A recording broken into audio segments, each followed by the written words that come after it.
Hello there. I'm History of the Flash, but you can call me JD. Ahoy in comic book Hunter, also known as just Hunter. I'm Comic Boy, but you can call me Tyler.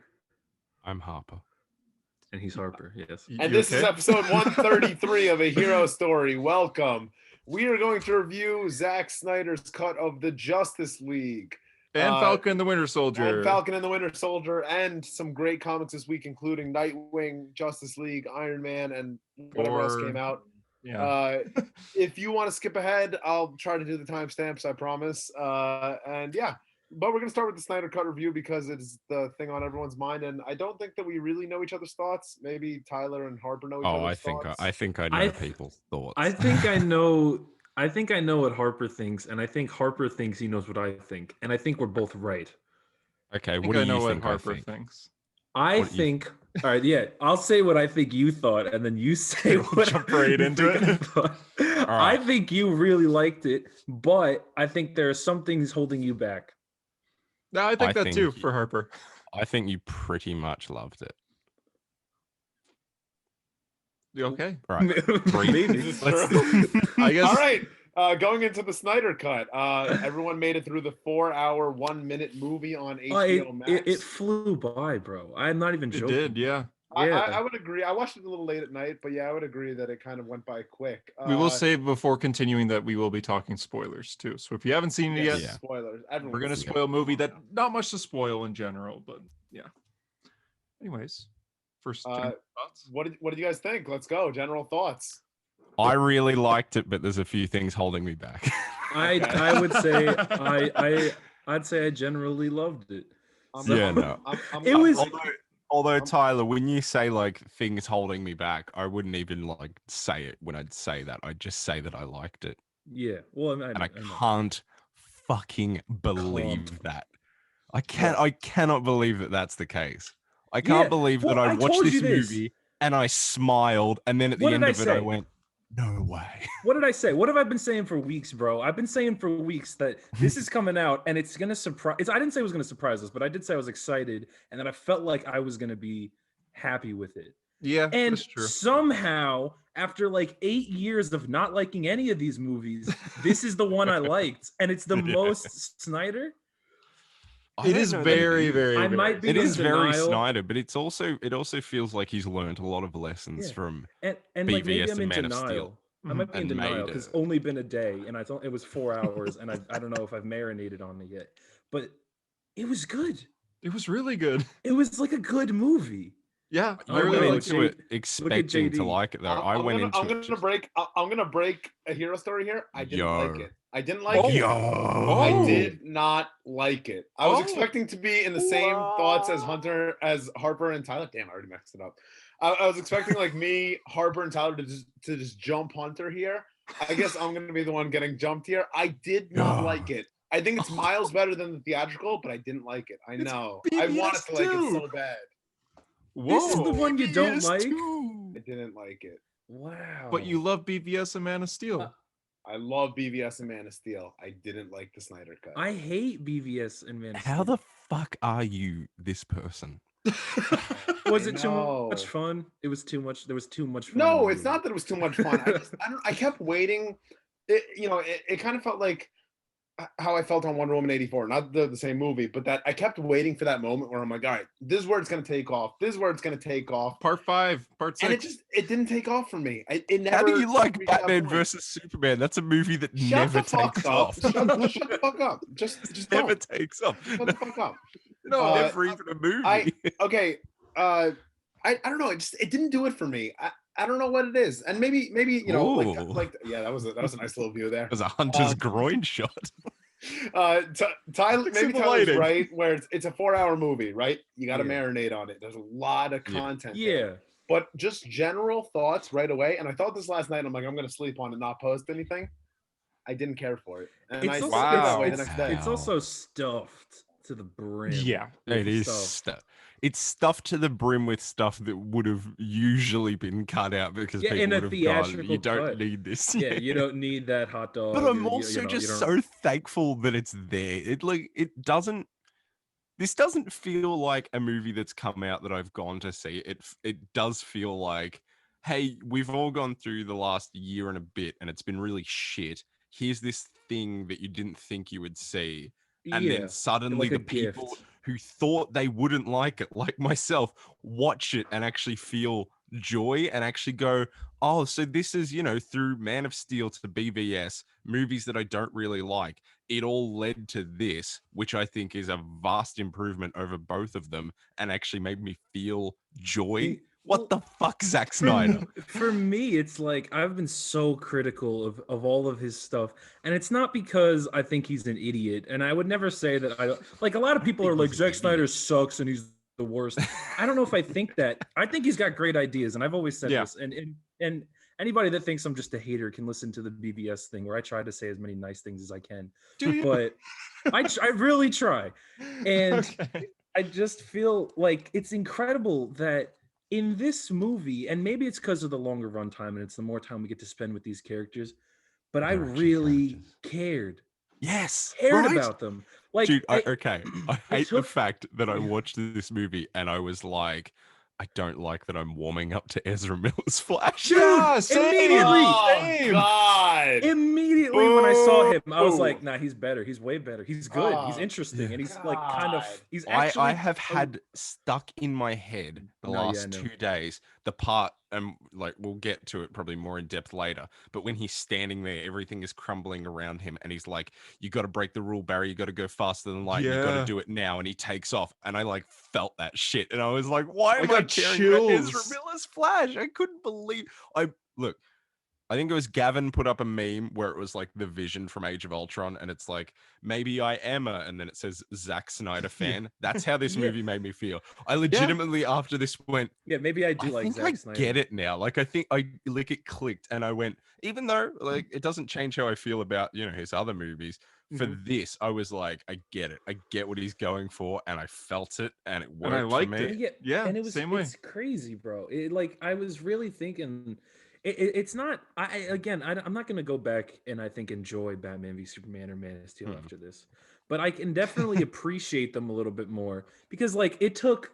I don't know, 2 previous movies I didn't give a shit about this Superman, but one scene on the farm with Lois, and I was sold. Like, it's great, and I feel like I don't know what was going on. But maybe it's because, Batman v Superman has 2 writers. It's got Goyer and Terrio, and this one just has Terrio. So maybe that's why it's a little bit better written, I feel. But I feel it better. I feel it more. And it feels noticeable from the other 2 movies. That's something I have a second chance, and I'm not going to waste it. Yeah, and it just felt... It felt... And what's funny is it doesn't even really feel like DC Comics much. Like it's not a great adaptation of DC, I wouldn't say, but it does feel like something like I don't know, it's just it feels like something very genuine. Like there's a lot of love put into this. Yeah. Not only because Zack Snyder loves making movies, but also because you can tell as much as he and fans, including myself, have disagreements on how these characters should be presented, he clearly loves them. Yeah. And he wants to portray them the best he possibly can. And I really felt that in this. And even then, going back to Ezra Miller's Flash, he seems like a completely different character. Not fully Barry Allen yet, but still like in the theatrical cut, he's like a scared guy. I just push people and run away. But in this, during that same scene where he says that, he doesn't say it. And instead he's actually getting people out of there. And when all the rocks fall on the civilians, he's impatiently waiting for them to all get out there. Which was fine. But even then, when like a little, and he's also like, guys, this isn't teamwork. Like he's trying to bring the team together. Like I get it, and it, maybe the theatrical cut is just so shit that like it kind of I couldn't imagine what this movie could have been. Until we saw it, you know what I mean? Yeah. Like I had no idea of just the scale of things they had changed. I know I think I enjoyed this film so much just because of the theatrical cut. Like I saw that, and that's my comparison. Like that's what I wrote in the thing I just put up. I said hindsight is 2020, and this is like a perfect example of being able to look back at something and then seeing a better version of something and going, oh my God, that is good. And I think that context, it's funny that through all of the horse shit that this movie went through, having the theatrical cut and then getting the Snyder cut may have been the best thing to ever happen, not only for the movie itself, but for Zack Snyder, because now everyone is like united in Zack Snyder's favor and people want him to make sequel. I personally don't care if they make a sequel, like whatever. I'm happy with this. But the fact that people want it now and that has turned around and it's not just, you know, diehard Zack Snyder fans, that's cool. That's that's a really good story, well, even though it was born from something kind of shit. There were people that you know, obviously were not excited, and a lot of them were saying, like, I can't wait till it comes out so we can stop hearing about it. We're never gonna stop. I was hearing one of about those the Snyder people. Cut. Like the repercussions of the Snyder Cut, I think will be felt for a while. I really think so. Till we fucking die. I do think that this movie might have killed the conversation of Batman v Superman, though. I think people are gonna stop talking about that because that's a movie that's talked about every week. But I feel like now, I remember. But that's because that's not a good movie. I also think people maybe stuck to Batman v Superman so much because of the theatrical cut of Justice League.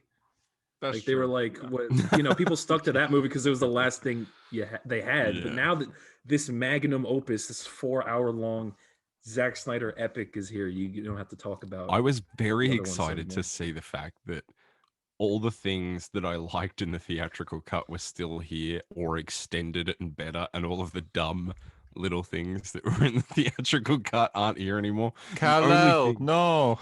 Well, they did a different take of that. Did you notice? Because I saw it and I went, oh, and I immediately paused the movie and looked up that one on YouTube. Yeah, and it's somehow worse in the theatrical cut. Like in this one, she's like, Kal-El, no, and she says it much quicker. And then in the theatrical cut, she's like, Kal-El, no, and you're like, oh, do another take on that. Like it's a different take at least.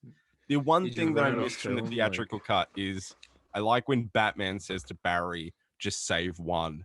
And then Barry's like, what the fuck does that mean? And he's just like, you'll know. And then Barry starts doing it. I did like that in the theatrical cut. Yeah, that's the one thing that I was the one thing I would say that's good in the theatrical cut is near the end when you just have a part where Superman and Cyborg are on the ground and they start laughing. Like I do like those moments. Yeah.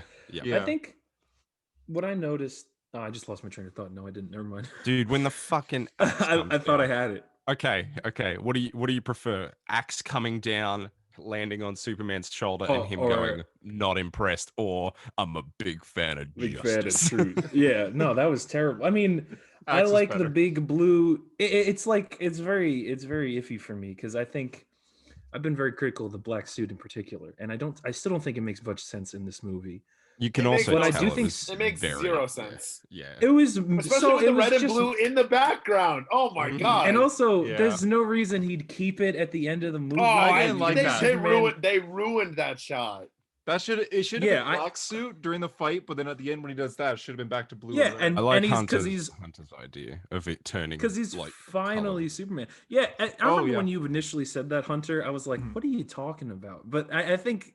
I read something on Reddit, and I'm assuming it's the same idea you had, but it's like that his suit is like organic. When it's black, it's not charged, and when it's blue, something like that. Yeah, so for those who don't know, I read something like that. I thought of that recently, a couple of weeks ago during an episode where it should have been black, but when he's like flying in the sunlight, like the light kind of brings the color back. They could have done it in that like when he raises up in front of of the sun and he's like this. Yeah, then it should have like slowly faded to blue and red again. Look at how beautiful. Oh, it's perfect. It's actually perfect. Yeah. And the black is like 40 times worse. And then I feel like it even like I get it. I get why they wanted to do it because it's from the comic books. Because every time someone says that the black suit is dumb, somebody goes, "Well, you haven't read the comics, have you?" Obviously, I've read the fucking comics. The black suit was in the comics? Like, what? I know what the black suit is. I just think my it's favorite dumb. part of that, Tyler, is when you said that people go, read Death of Superman. And you're like, it's not even in Death of Superman. It's fucking Reign of Superman. You know what happens in Death of Superman? Superman fucking dies, and that's it. What? Yeah. Spoilers, and then Reign dude. of Super. Yeah, everyone likes to bring up all the black suits in the Death of Superman. No, it's not. It's in Reign of the Superman. And I guarantee you that none of these people that keep saying you got to read Death of Superman have read Reign of the Superman. Like, I never get. You know what would have been hilarious though? Apparently Snyder wanted Cavill to have a mullet. you imagine if he like CG'd a mullet onto him Oh my God. for this cut? That'd be Would everyone hilarious. like some PTSD real quick? Oh no. What's up? Ancient Okay, Lamination. I hated that. Every time it played, I wanted to mute my computer. It was so annoying. It made me furious by the if movie's you cut out the end. Ancient Lamination, you could have taken at least 10 seconds. If you cut out the slow-mo, this movie's like Yeah. 10 minutes. Yeah, that was slow-mo. too much. The sesame seed coming off the bun. Oh my God, I thought that was Did I need that in hilarious. slow-mo? I thought that was hilarious. I thought Tyler, that whole scene was hilarious. Should And we I was talk actually- about how certain we were that when Barry grabs the hot dog out of the air, he was gonna put it in Iris? Yeah, I was like, what is he doing right now? That was Yeah, so I was like, this is weird. gonna get I- so weird. When I first watched that scene, I see this is maybe what I mean. Like going from the theatrical cut where Barry's just a non-character and he's just like terrible, you know. I don't even know what to describe that guy as. He's like a toucan or something. He just won't. I don't know. He's like a walking black hole of snacks. He's like a snack hole, if you will. Yeah, well, that's still in this movie. Yeah. Yes, it is. But It's better than brunch. But in the first scene, they introduce him in this cut, where you see he sees Iris, and they just have like they don't even say anything to each other, but they just have like a nice little back and by the forth. Thunderbolt from Godfather. Like, Yeah. they just can't stop staring. at each other. And I bought it immediately, you know. Yeah, so did and I. it's something. It's I don't know. And I mean that whole scene is kind of silly because the dude was gonna kill Iris because he couldn't get his fucking hamburger. But like I really I don't know something about that scene. I bought it. You know, it felt genuine to his me. like little dainty walk out of the store, and like the music is like so dramatic, and he's just like, I like that scene a lot. Like I've rewatched that scene a couple times. That might be one of my favorites. Like I don't know. I just kind of bought it, and it's maybe. And I know I hate to go back to the movies that I said we're gonna stop talking about, but I don't buy any of Lois and Superman's relationship in the previous two movies. Really? But it took me like, no, I hate it. Are you kidding me? Oh, It's okay. dumb. Well, but Wait a second. So Barry and Iris just staring at each other does it for you. Yes. But the whole welcome to the telling you- planet stuff does nothing for yes. you. Oh, that okay. Well, that's the best part. Well, yeah, obviously that's the The best end part of of the the movie. relationship. so I was like, But oh yeah, I'm They're saying just that- staring at each other. I felt nothing. I'm saying that Barry and Iris in the 10 seconds that they shared on screen, I bought it way more than anything God. in this past trilogy of movies. I'm being completely serious. I didn't want to be this guy in the podcast. I really didn't want to. I wanted you guys to be the haters. then It's so don't much. be. It's All so right, then much can more we- fun to be the guy who loves the Then movie. let's talk about things that are that we universally think Ancient are dumb. Lamination is Yeah, the worst fucking okay. thing I've ever Ancient heard in my life. Lamination. Well, I we'll- fucking about hate to- that. we'll make this podcast a little bit more scheduled. All right, Over the all right, good, all right. Just the Opening good. Wonder Woman scene where she just slaughters a bunch of guys, What the stops a fuck bomb was from that? exploding, and then bombs the building herself anyway. She disintegrated that guy. What was that about? What were you trying to prove? It did look Diana? cool how they didn't do as much slow motion where when she's getting bullets, it's like ding. That was I cool. would have preferred. Oh the yeah, that slow-mo.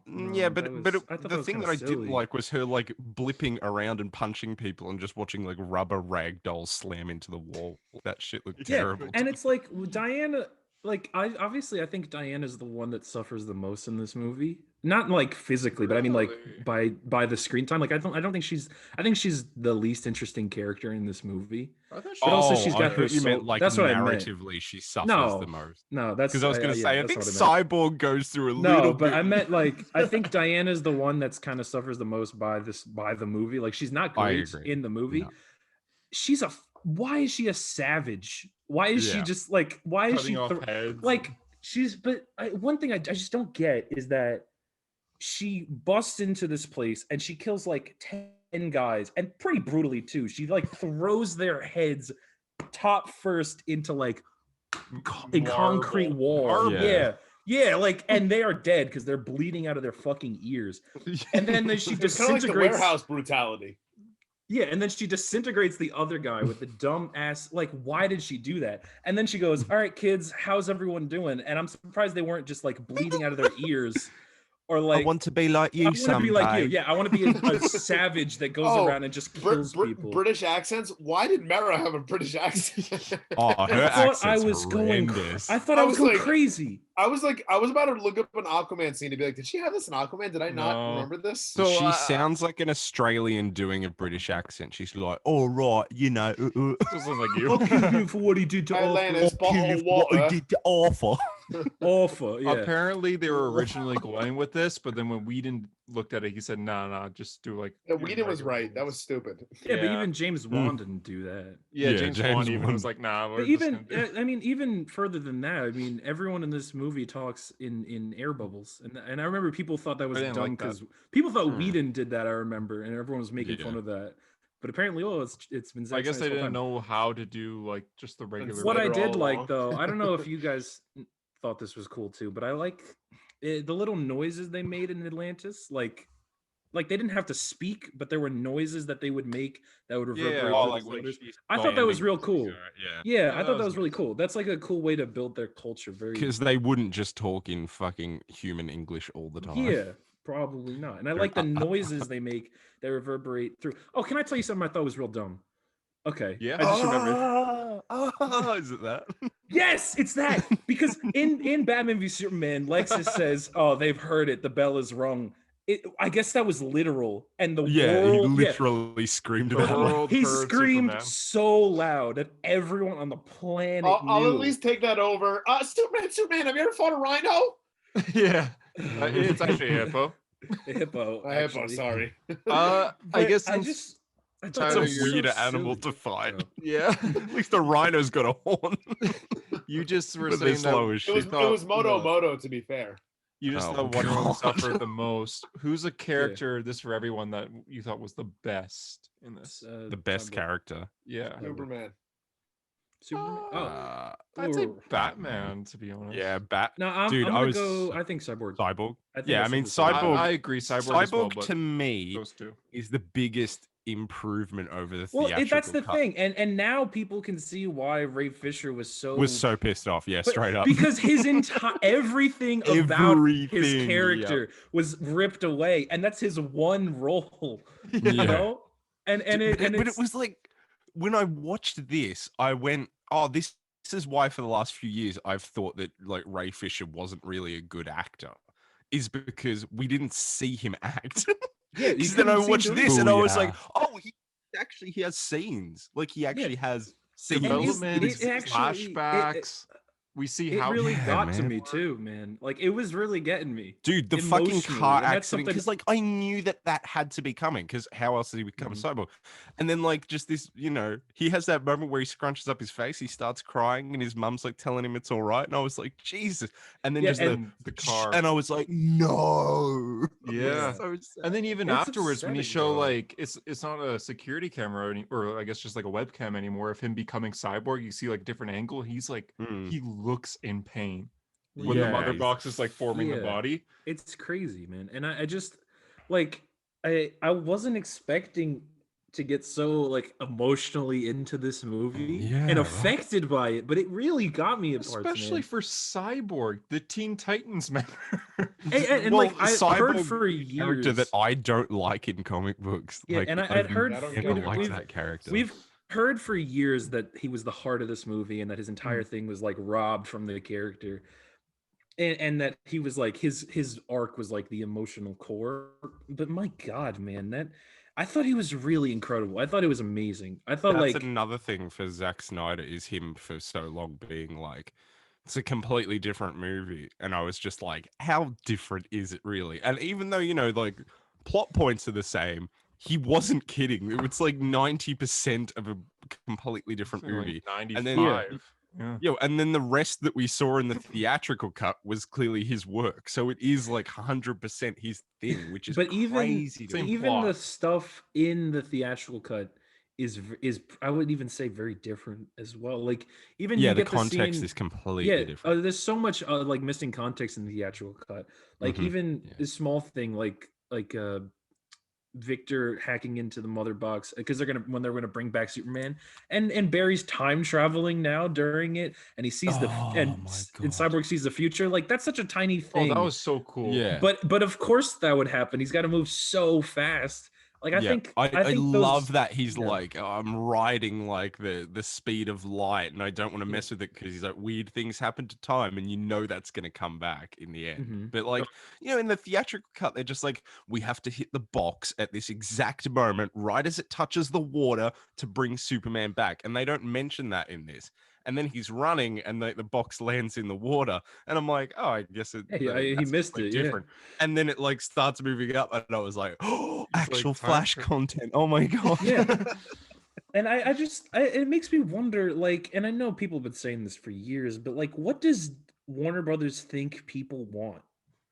Did they not think people wanted to see time travel? If they put time travel in the theatrical cut, people would have lost their fucking minds. And even then, you're like ignoring all the nightmare stuff, which makes like people that were already confused by the nightmare stuff from being well, that was already that was new. That wasn't even supposed to be in this movie. Well, like, that was the reshot stuff. Even just the mentioning, like Bruce being like, I had a dream, and Barry Allen right there. Why did they? It's like a different universe from Batman v Superman to Justice League. Do you know how like important that was to me to see that finally fucking addressed? Because it's so random in BVS. I mean, it's still so random. But for him to be like, I had a dream, almost like a premonition. Barry Allen was right here. I was like, fucking finally, yes, he was. You're actually talking about. Yeah, he was literally right there. Why didn't you tell Barry? Like, are you from the future or something? As if he's gonna fucking know anything. Well, right? I don't know. What is the future? What is the? I don't know. Yeah, they would say. You know, it was good though. I'm gonna steal it from you. Oh, you go. I was just gonna ask JD, do you have anything good to say? You know, I there were some scenes that I really loved. Superman on the farm was fantastic. Yeah, hell yeah. I really, like I said, I really like Superman in this movie. I thought Batman was pretty good in this movie. Alfred was fantastic. Like, Jeremy Irons Alfred cements himself as like probably this the finest Alfred. I work for him. Alfred's he was so sassy. I love Alfred, throughout all my years of not liking these movies, Alfred's always been, I think, Jeremy Irons. He's my a great favorite actor. part. He's so excellent. Good. I think my favorite line in the movie is when Aquaman walks up to him and he's like, "It's badass, Alfred." Like, I love everyone addressing so Alfred. Good. Yeah, I think that's what I mean. That fucking the team dynamic and the character interactions in this is so good compared to the I thought they were gonna pull the Justice League animated when Flash goes into the Batcave and he's like, "That's a dinosaur," and Alfred's like, "And I thought Batman was the detective." Like, that's the vibes I was getting from this Alfred, like, especially when they came to the cave. Like, he's very sarcastic, but he's also like happy. It's so good, like, him working on this stuff. But you also don't have that scene. Remember that scene where like Batman just fucking antagonizes Diana? He's like, "Oh, did Steve Trevor tell you that?" And then she like punches him, and then like. None of that's in flirting here. Like, when they were about to both touch the mouse. Oh yeah, when they touched the mouse. I thought that was so silly. I love that. I thought it was hilarious. But like their dynamic in this movie is so much better compared to the theatrical cut. Even, like, theatrical cut, they just seem they don't like each other. I was a really big fan of like.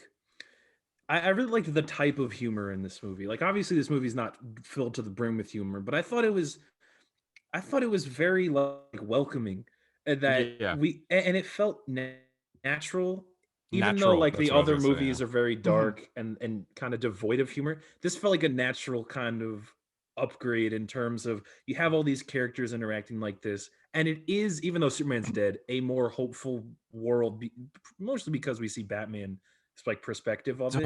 It just faith, Alfred. I'm working on faith. I love that stuff. I just enjoyed, like, it made me feel good. Yeah. And that's something that the other two movies didn't do. Batman has good jokes that feel like in line for Batman. And I mean, they were in the well, some of them were in the theatrical cut, but like what's your superpower anyway? I'm rich. I just love how he says it so dry. At the end with I bought the bank, person and then going onto the highway. Yeah, I just love that he pats Superman on the back after he's like, "I bought the bank," and Superman looks at him like, "You motherfucker." That's still a great scene. I thought that was a Whedon scene for sure. So when that was in this cut, I was like, "Oh, that's awesome. JD round table, 6 chairs." That was no, Tyler, that's you like should probably move.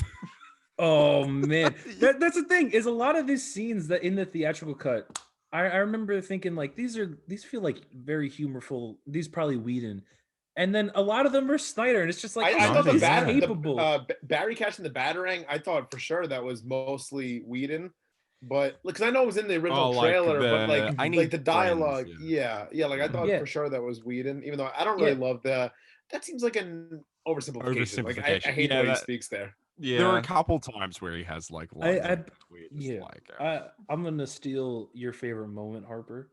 The moment where Henry and Barry are talking for the first time. Remember, didn't you say that was your favorite part? You're the best of the best, dude. That part was so good, man. But that's what I mean. No, but it's like the through line for that when he's talking to his dad, and his dad's like, don't waste your life, like, waiting for this old dude sitting in prison. I'm not getting out of here. And then when Barry is going through and he's just like, Dad, if you can hear me, I want you to know your son is the absolute best of the best. And he runs through and fucking saves the world. And then at the end, when he like slams the paper and they, this wasn't in the theatrical cut. You just kind of have like the nice reaction. But in this, he's just like, my son's got his foot in the door. Like he's so excited for him. I felt it so much. And then I teared up. Dude. And I felt crushing sadness when I realized that they just said that Billy Crudup isn't going to be in Flashpoint and that he's probably going to be recast. I was like, no, I can't go from this to that. Yeah, I really just find it. I find it so incredible that they thought that in the theatrical cut they could introduce 3 new characters without actually giving them any character, because this version, like Aquaman, I don't know, I think Aquaman out of the 3 new ones gets the least, but he's still he was meant to have a movie the next year, so it makes sense. And then Cyborg has his entire arc, which is awesome. And then Flash is like a character that has motivation. Like 80% more stuff. And it's great. And that was the thing that was exciting me the most. And this is what I kept trying to tell you, Harper, was that this movie was so long and there were so many characters in it that there was no way they couldn't pay attention to them. I remember telling you that. Like, why were you telling me that? because I had to convince you that this movie wasn't going to be bad or terrible. I mean, it still could have been terrible. But I just didn't believe it would, and that because I just remembered thinking like, all right, you want me to pat you on the fucking back? Good job. No, but think about it. If they introduce Barry, and with Barry they introduce Iris and his dad, and then they introduce Arthur, and with Arthur they introduce Volko and Mara. Like they built these characters' worlds. It does feel like a big epic. People compare it to Lord of the Rings, which I can definitely see. Yeah, and I like that. I appreciate that they took their time to build these characters. I liked it a lot. Even though Aquaman is mostly the same character, they really build on that. They give him more scenes. His actions a lot more quicker, and even his humor. Like when they all right, that's enough Superman. About Aquaman. Anyway, it's cool that Steppenwolf is like an after. Oh, you really hate Aquaman. After he fights Superman, when he's like against the stairs and he just points at Flash. Like that's a funny joke, but he doesn't. Yes. I like their relationship. Because they even have a moment later where they're talking about Victor, right? And then and Barry's like, I thought you didn't care, and Arthur's like, of course I like. Obviously, he's like, I never said that. I never said I care. I was like, and it's good, and you can tell that Arthur doesn't really hate Barry. He just thinks he's kind of dumb, and like you can tell how these characters feel about each other. I really like that. Every single time Flash moves, what the fuck? It looks so cool. Fucking Zack Snyder making me happy, making me smile. What the fuck, man? I'm supposed to dislike you. I'm supposed to be annoyed that you made a weird Watchmen adaptation. I'm supposed to be annoyed that BVS is kind of shit. Then you make Justice League. Well, okay. With that said, do you want to go over the bad? Higher perception of Zack Snyder is fucking flipped around. We've kind of talked about the bad. I can't even Black Suit Superman could have easily been undone. And my god, no, we missed probably the worst part of the movie. What? Nightmare sequence. Nightmare, yeah. Oh, I thought we were talking about the end. Here we go. It is like a fan fiction. Who's gonna give you a reach around, Batman? Oh my god, it's so bad. I didn't hate it as much as like everyone else seems to, but it was so dumb. Just a little scene. I'm shocked. No, I actually didn't hate it. I thought some of the interactions between Batman and the Joker were fine. Well, okay, I didn't mind Joker in the sense that he was he sounds like he sounds like a creaky door. I hate the way he laughs. And the entire time, like I don't even know what vibe they were going for with Joker, because like he's like God, it was like bad obsession. Like, you know, we joke about Legion of Geeks, right? He's one of the Instagram accounts who's like obsessed with the Joker, and like he's obsessed with like the weird parts of Joker. It feels like this is like his ideal thing, right? Like, want to give me it definitely feels like a Zack Snyder Joker. It does, yeah. They just made him really creepy. I think he's better than he was in Suicide Squad. What a fuck! You're comparing shit and diarrhea. Like, is it much of a difference? Oh my god! I just remembered the dream I had last night, and this is not a joke. Oh my god! It was fucking walking. Barry Allen was right here. No. You were straight up. I swear on Iron Man that this was the dream I had last night, and you guys just triggered the memory in my head. It was that they did a nightmare sequence in the sequel, and it was Jared Leto's Joker, and then Joaquin Phoenix's Joker showed up, and it was just like a Joker crossover in the fucking nightmare sequel. Sounds like a nightmare. That was what I dreamed about. Okay. Sounds like a nightmare. Thank you, Harper. What about weird thanks, Harper. Ezra Miller? What about Ezra Miller? Oh, get CGI? fucked, man. That is the most weird. Like, of all the things I could have dreamt about of things going on in my life, I dreamt about the Joker crossover that's in the fucking Zack Snyder's Justice League sequel. Fucking dickheads. All right. You're both a bunch of cunts. Sorry, I'm gonna have to move on. They do a little bit better with the running of Ezra, but I still don't really like it. I mean, they at least do a little bit more close-up, so you're not really. No, seeing him run. I meant like Nightmare version of him is fully CG. He's not even there. Oh yeah. It was the weird. whole Nightmare I could do without. Like, you could have cut him out. Yeah, like I could have done without watching. even like the Martian Manhunt. Okay, yeah, that's one. Why did Bruce act like he was like super hungover, like he had no idea? He's like, you're a Martian? I would pay money. I'll call you sometime. I would bet money that Ben Affleck had no idea what he was you heard that it was supposed to be Jon Stewart, and then Warner Brothers. I did, yeah. Was like, no, don't do apparently Jon Stewart. And apparently they shot a Jon Stewart. I wonder who the actor was. So they cast someone as Jon Stewart. Yeah, exactly. They switched it to Martian Manhunter. What was this? Because they're going to do the Green Lantern If it's supposed show. to be his complete cut of the movie, shouldn't have. The bad. Martian Manhunter as Ma Kent. I hated that. Why? Oh yeah, because it's so stupid. The world needs you too, Lois. Okay. It was like a great. It was a great Ma Kent scene. But apparently it was great acting by Martian Manhunter. Actually, It was just that was one of the few parts where I was like, all right, he's doing this because it's cool. Yeah, like this is like it's just that's a Snyderism. Yeah, that was a fan servicey part. I was like, all right, that was like. So then people would be like, that's the guy from the other comics, but what was the point of it? I saw that guy in the cartoon. Yeah, it should even the ending scene. I do agree with JD that the dialogue was really bad. How Bruce isn't freaking out that some random flying alien. Aliens that he's been fighting. He was just like, like you just spent the whole movie about how you hate the alien and how like you hate the thing. Oh, but he's got hope now, bro. You want to take him down. I get that he's changed, but like I get that too. You're not at least a little skeptical. And that's some random alien landed on your porch, and you're like, didn't he say like, who the hell are you and what are you doing here, or like leave? Yeah, he was very. I don't think. No, he was very casual. He's like, sorry. I thought met. Yeah. No, I thought the first thing he said was like, "Why the hell are you on my property?" Or something. I thought he said something where he was like, "He said that." He definitely said it like, "What are you doing here?" Not like it was such a low effort. Like it was like low effort Ben Affleck. Like I imagine it was end of the day, end of shooting. Like well, it was a reshoot. Really want to do shot it. Like months and ago. during it was shot in like September or something. I thought it was during quarantine. I thought it was very bad. Freshly broken up. I actually probably would have. I would have preferred him to show up to Superman. I think instead of Batman. Oh, that would have alien connection. I think that would have been cooler. Yeah, Superman would have understood him. And that general has the connection to Lois from Man of Steel and Batman vs Superman. So it would make even more sense. He knows that the world needs Lois. The world needs. Oh God, I hated that. I like how he went really in depth with his Ma Kent role though. Yeah, like, he was like, really I lost my son, and I'm really upset that I lost my son, and the whole It's world's just like- mourning over my son. I got to live alone with it, and he's just lying. He's just, it's just not The world true. needs you too, Lois. It's so weird. One thing for Yeah. bad, this movie did not have to be 4 hours. We don't need to see Lois get coffee 100 times. We don't need The slow motion. slow-mo, of the everything. slow-mo. Oh my god. Did you not like seeing Lois get coffee and Zack Snyder's in the background though?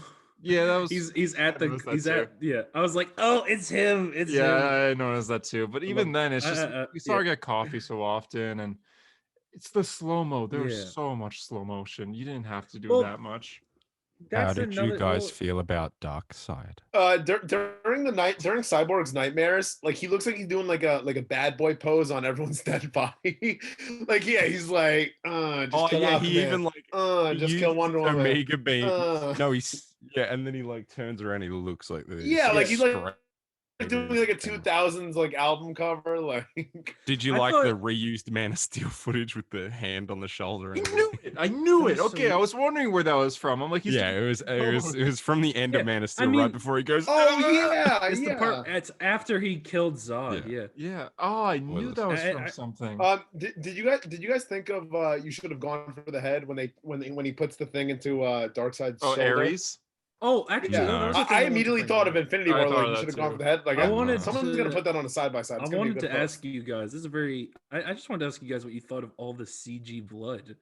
It was not. It was I thought it was hilarious because it was spilling out of Darkseid like it was. I was like, he's fucking dead. Yeah, but at other points where it's like the parademons. How much blood do they have? And if they're bleeding like people, like, should I feel bad? Batman just headshotted Batman's one. just headshotting them. And they were people. It's not. It's not something I think about because I think generally we accept Batman can kill aliens. But when they say, "Oh, they're like people," and then they bleed like people, I'm kind of like, all right, well, do you need to kill them all? Yeah, Batman's like, they bleed like people. Yeah, Ben Affleck's Batman. I guess. Anything else you want to add? I feel like I'm good. I'm sure there's a million things. Are you guys gonna watch it again? Movie. Like, do you guys plan to watch it again in more recent like times? Probably tomorrow. I don't see myself watching this again for a while. I'll probably watch it in like a couple of months. I don't rewatch shit a lot. I rewatch movies I like, but. Like movies I love, I rewatch often. Yeah, no shit, JD. You rewatch movies you like. How surprising. Hey, Harper, I don't need this attitude. Yeah, I don't need it. I don't care. Poindexter. Look at your Coke bottle glass. What about fucking Four Eyes mother? They're actually blue light glasses. I'll have you know. You're damaging your eyes. Are they? Why is it so much? What about how Lex tells Deathstroke Batman's identity for a movie that we're never going to see? Yeah, well, there's the rumor, that obviously the HBO Max show with. I don't think it's actually going to happen. Never, ever. Yeah, Joe Manganiello had to. We also said we didn't think the Snyder Cut was going to happen. So. Joe Manganiello had to get a mohawk and dye his hair for maybe 1 line. Cut existed already. Stupid. Like he was finishing the Snyder Cut, so that seems more likely to me than a thing that's. God. I hate the nightmare. Can I talk, JD, or are you just going to fucking interrupt everything I say? No, you can't. You've talked enough on this podcast. Fuck you. Get off my podcast. If we counted the words in this podcast, I would be in fourth place. You, Josh Thomas DeGrazia. Okay, Mr. Joshua Allen Harper. Oh, you messed up. Tyler. Australia. Actually, I don't know if I can say Tyler's. No, I went no. Hunter Cole Murray and Tyler. I don't know Tyler's middle name. I don't either. Can I say it? Yeah, it's J-A-Y. Oh, yeah. I didn't know this. Okay. Okay. Sorry. That was a weird comeback. Trying to reveal our identities. All right, rating of the Snyder Cut. Oh, God. That was him. Give it a 10 out of 10? Wait, Tyler, actually? Oh, no. I'm joking. I don't believe that. I was about to say, was that Hunter or was that Tyler? Did they just switch out the audio? Why was it me? Probably 8-ish, 7-ish, higher. I think it's. Oh God, it might be. It's definitely my favorite of this trilogy, and I'd have to think again about where it would fit in like my DC ranking. But I think it's my favorite Snyder DC movie. That includes like Watchmen and whatnot. Yeah, I'd say mine too. his best movie since Dawn of the Dead, for sure. Sorry, what was your rating? Which means Harper? it's his second best movie. Yeah. What Oh, was your like rating? out of 10? Yeah. Out of 10? Probably like a like a 7 or a 7.5. I give it It's an much 8. higher. There's some problems, but I enjoyed it a lot. Well, like again, a 6 7 is I like it. You know what I 7 mean? is That's good. a good score. 7 means good. Yeah. Can I talk, Harper? Can I get my rating? Can I get my Wow. You haven't spoken for the rest of the fucking episode. Why would you start now? I give it a 6.5. It's kind of in the middle of my DCU movies. So like on Letterboxd, it's like the ones that I really like, and then the ones that I don't like. It's right in the middle of them. So it's yeah, it's one of those Interesting. movies. What's It's the okay. worst and what's the best? Justice League is the worst, like theatrical cut, or Suicide Squad. I'd have to watch both again, but I really don't want to. And then I like Man of Steel the best. Of course. Yeah, I gotta say though, I do think bringing back Flight. Oof. Oh, I was about to say, Oh, that yeah. whole scene. As much as I don't care for Man of Steel, that whole scene where Jor-El and Jonathan are talking to him, and he's choosing was to be cut well. Superman. I thought That that was was cut well. great. It would be And better there's with blue and new- red, but it was cut It'd be perfect with blue and red, but we can't all have good. It gave me things. kind of Smallville vibes of when like he's hearing the Jor-El voice. Harper's the only one who will understand this, but I got big Smallville vibes with the Jor-El voice and the John Kent voice. Like it was very good. Very well And done. you know what? And I really don't like the Snyder's Jonathan Kent. Just in general, I think he's like a Really? bad father figure. No, I hate him. You don't like his final wave as he dies? No, I think he's the worst part of this version of Superman. But I actually felt something when he goes like, "Fly, son." Like I felt that, and I Yeah. felt like, even though he's dead, obviously, I felt him being proud of his son, and that's something I really like because I thought it was so weird the version that they went for in Man of Steel and Batman v Superman, where it's just like, you shouldn't be Superman because people aren't ready for you to be Superman. It felt very unheroic to me, but him saying "Fly, son," like embrace the fact that you are Superman. I thought that was great. That was cool. Yeah. All right. I guess that's our review for the Snyder Cut. We also are reviewing Falcon the Winter Soldier, which JD, did you like this at least? Yeah, it was a good episode. I liked episode one. I liked episode 1 of this better than I liked episode 1 of WandaVision for comparison. Episode 1 to WandaVision was a weird sitcom. Yeah, well, I know this that was I know it's MCU. not exactly a 1-to-1 comparison, but Mhm. like if you ask me gun to my head which one I like better, I Yeah. prefer Falcon Winter Soldier episode 1. So yeah, we'll go over this episode real quick, but we won't be reviewing every episode of Falcon the Winter Soldier. We're gonna do what We'll we do it at the did end. with WandaVision and just review the full thing when it ends, which I believe it's 6 episodes.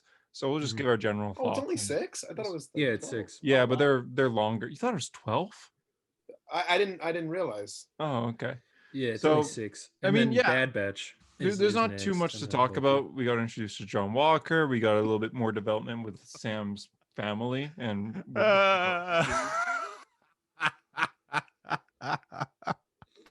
that's a laugh. Hunter, check your phone. Your phone.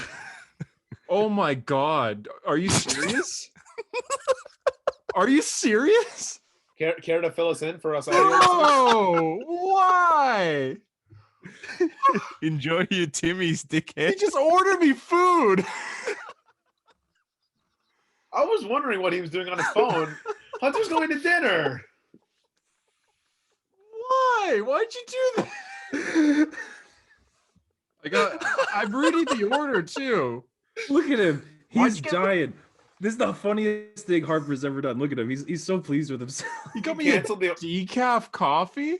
Can you cancel the order? Yeah, I'm gonna see if I can cancel the order, bro. You fuck. You dog. Why? I'm not gonna eat it. I was wondering. I could Why see not? Harper on his phone, and I could see him cracking up, and I'm like, "What is he looking at?" You Oh, fucking Mohammed is already on the way to Tim Hortons. I can't cancel.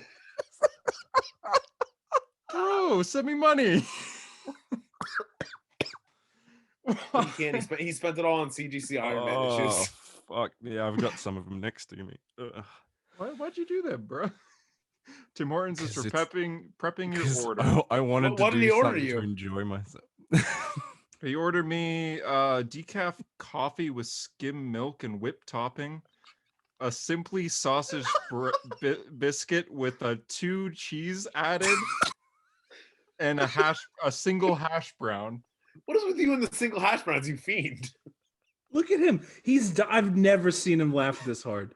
You tip $2, and Mom is not gonna there's be a pleased. $4.50 delivery fee. Look at him. He might die. You look like you're gonna pop, Harper. Hey Harper, you gonna pay for this?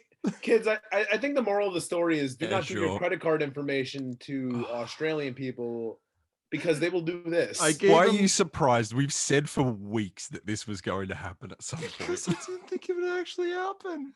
You know what I'm going up for dinner. You're not going to be very hungry after your single hash brown. And your 2 extra slices of cheese. Oh my god. All right, that's And your decaf with whipped top. Yeah, decaf coffee, that's cruel. Yeah. I just had a coffee too. Like I'm not even done yet. We get more fuck. decaf. Hey Harper, you want to pay for this? Yeah, sure, man. God, how many times you want to say it, you needy little bitch? Yeah, I don't know. Just He making. needs it in writing. Yeah, 13. Swear on a hero story. 13. Swear on Iron Man. Why did you? I'll only pay for it if you have it and you enjoy it. But I'm going up for dinner after. I'll have the hash brown, okay? Oh my god, complain harder. Okay, I'll have You're not gonna have the drink. This is no, it's decaf and it's with skim milk added. if you like this, Timmy's Talk is the show for you. And a second Yeah, so episode will be Timmy's coming Talk is our sideshow for those new to a hero story, I guess. We That's actually- so good. Or why? Why would you order me okay. food, I guess. soon. But That's here we also are. only one of 2 orders as well. What? Huh? Did you not get the other one? Oh, I thought you meant you order me something else right now. Yeah, no, I did. Wait, what? Do you really not get it? No, you didn't. Yeah, I didn't. You're right. Okay, Fucking- Jesus. You guys, the way you listen to, I don't know why you'd trust anything that comes out of his mouth at this Right, point. dude, they don't get it. Immediately when you said that, I was like, oh, okay, he's just. It doing feels like Hunter is Nightmare Batman and Harper is Nightmare Joker right now. yeah. I'm your Who best else- friend. Who else would give you the reach around? You want me to order you some Timmy's? What were we talking about? Oh, there was dead Falcon set. Falcon and the Winter Soldier. There was 10 minutes there where I just like blanked out of the He literally, podcast. Yeah, he was literally like, "Oh, we learned more about Falcon's family," and then you just start dying laughing, and we're like, "What?" Oh yeah, we did. Jesus. Rhodey, Harper and I are Rhodey, gonna have to go to therapy Rhodey, together. Okay. Rhodey. You know what I thought was boy crazy? showed up. What did you guys think of the funeral scene? Was it really a funeral? It wasn't really. I mean, funeral. sorry, the therapy scene. Oh, Why that's are a you so bit close? fucking different, isn't Do, it? do you get it? Oh, because that's how it was Yes. shot. Yeah, Oh, it was very Mr. Robot, wasn't it? There was also some shots like this, which was also very Mr. Robot, where it's like, it's like mostly it's like how my camera. Hey used to Harper, be. look, we're Falcon and the Winter Soldier. and there's the You know- cut, the YouTube cut scene. What I found interesting, I'm going to take over now. What I found interesting was that, like people always used to complain. I'm just looking at Hunter right now. People used to complain that like the MCU was really kind of lacking in saying anything important or anything like that. But WandaVision was about grief, and then this is like about PTSD and shit like that. And like Marvel's Guilt? kind of stepping it up when it comes to like the themes that they're trying to. I don't know. Seeing Bucky in his prime as the Winter Soldier and the shit he had to do, and now he has to live with that. yeah, and the fact that he's that's- taking care of people who like, he killed That's that dude. fucking Ruined. crazy, dude. Yeah. That's actually insane. Like I never thought about that, but now like that's horrible. Imagine being that dude, and then people Yeah. still wanted him to be Captain. I thought he was America, going to like- come clean, and then he didn't come clean. I was like, Yeah, I oh, thought he was damn. too, but that would have been. Imagine that. That guy would have had a heart attack. Hunter, I gotta say, I like your mustache better now that I'm seeing it closer. Thank you. Used to not be a fan. Fuck's sake. Fine, I guess this is what we're doing now. Thank you. I was waiting for someone else to do it. This is the therapy scene. I just have a computer screen here. Yeah, so mine's a I'd have computer to- screen as well. Okay, so it'll just be I'll Harper look. and I. Hey, Yeah, Harper. this is Okay, Harper, have you been Yeah. seeing friends lately? Making amends? I have no friends. Let me see your phone. I wish I had a notepad so I could start writing on it to complete this bit, but I don't. Sorry. It just says "fuck you." It says "fuck you." I hope you die. You have You could have shown him your phone with the Timmy's order. Yeah, let me see your phone. Boom. Oh, I did that, didn't I? You devil. you've been ignoring your text from Sam, and Are we really gonna do this whole? Yes. That's on so the way. exciting. Oh man, I pointed at the screen and went, "Oh, there he is!" when Rhodey showed up, like straight up. It was very nonchalant too. Yeah, he's just like, standing Rhodey's here, there, and I was like, "Oh, there he is." I thought so. Cap's dead, right? No, I don't think he is. I think he's on the moon. Is Is He is on Captain the moon. America an Inhuman?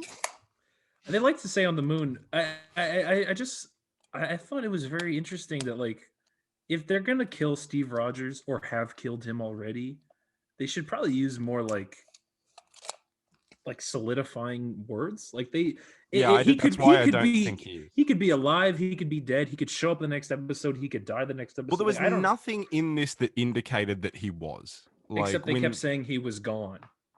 Yeah, no, well, they didn't though, really, because even when that dude asked Sam, he's like, "Where is he these days?" He just like didn't tell him. Well, I don't think you can tell people that he went back in time and lived his old life. Yeah, I get that. Would you tell them that he's also not saying he's dead? Yeah, I don't think that's. But I think like, we might get that, but I don't think that's what it is. But everyone also does know he's gone. I wonder what the world thinks happened to Captain America. Yeah. Because it seems right now no one even knows. Wow, yeah, I didn't think of that. Like for the world, they lost Iron Man and Captain America at the same time. Yeah, and they know what happened to Iron Man. Everyone, I've always thought about this. Is like, it's interesting to me that in the MCU, every level of civilian seems to have like the most knowledge about what occurred. Like in WandaVision, they're like, "Oh, Captain Marvel kind of kicked that." Yeah, like, who told them that? That was bizarre. Like, who gave that report? Know? And it even in Endgame, in the therapy scene at the very beginning, the round table, not the round table, but all the chairs in the circle, and Captain America's trying to tell everyone, live your life. And he says, like, maybe Thanos should have killed us all. Like, that means that means the Avengers had to go on the news or something and told them, so this big purple dude showed up and he killed half the universe and we kind of fucked up and we couldn't stop him. Yeah. And that was it. And like everyone just knows. Like, I think it's so interesting that people just in the MCU have like an incredible knowledge of every event. Do you think they do like how documentaries, like how we could learn about like wars that are going on like through like docuseries that are made? Do you think they did one on like the Blip? That'd be cool. Yeah, because there was one in Far From Home. Remember, there was like a thing called the Blip. Yeah, no, I know they covered that, but like, do you think they have like a full like Tony Stark's life and like you get like stuff like that? Like maybe that's why they know so much. You know what I would be because curious there was one of those in Homecoming as well. I'm pretty because if superheroes were real, I'm sure we'd all watch like. I would be curious. Yeah, they'd be like Michael Jordan. Like I'd be curious. I'd be curious to read in the Falcon and the Winter Soldier what it says on Steve's thing for one final mission. It talks about Endgame in that. I would want to see what they wrote, like what they know happened. Yeah, went back in time and boned Peggy. Yeah, that's what it says. And no one knows where People he is. Like, who's Peggy? Yeah, who the hell's Peggy? And Sharon be like, oh yeah, Sharon's in this. Do you guys think we'll see Steve Rogers, like old Steve? I feel like like at the end of the show or something. I feel like they might do it. You think his? Do you think? I feel like it'll be Sam finally takes up the role because he refused to take it here. Yeah. And then he'll see Steve, and Steve will be like, "I knew you wouldn't shit like that."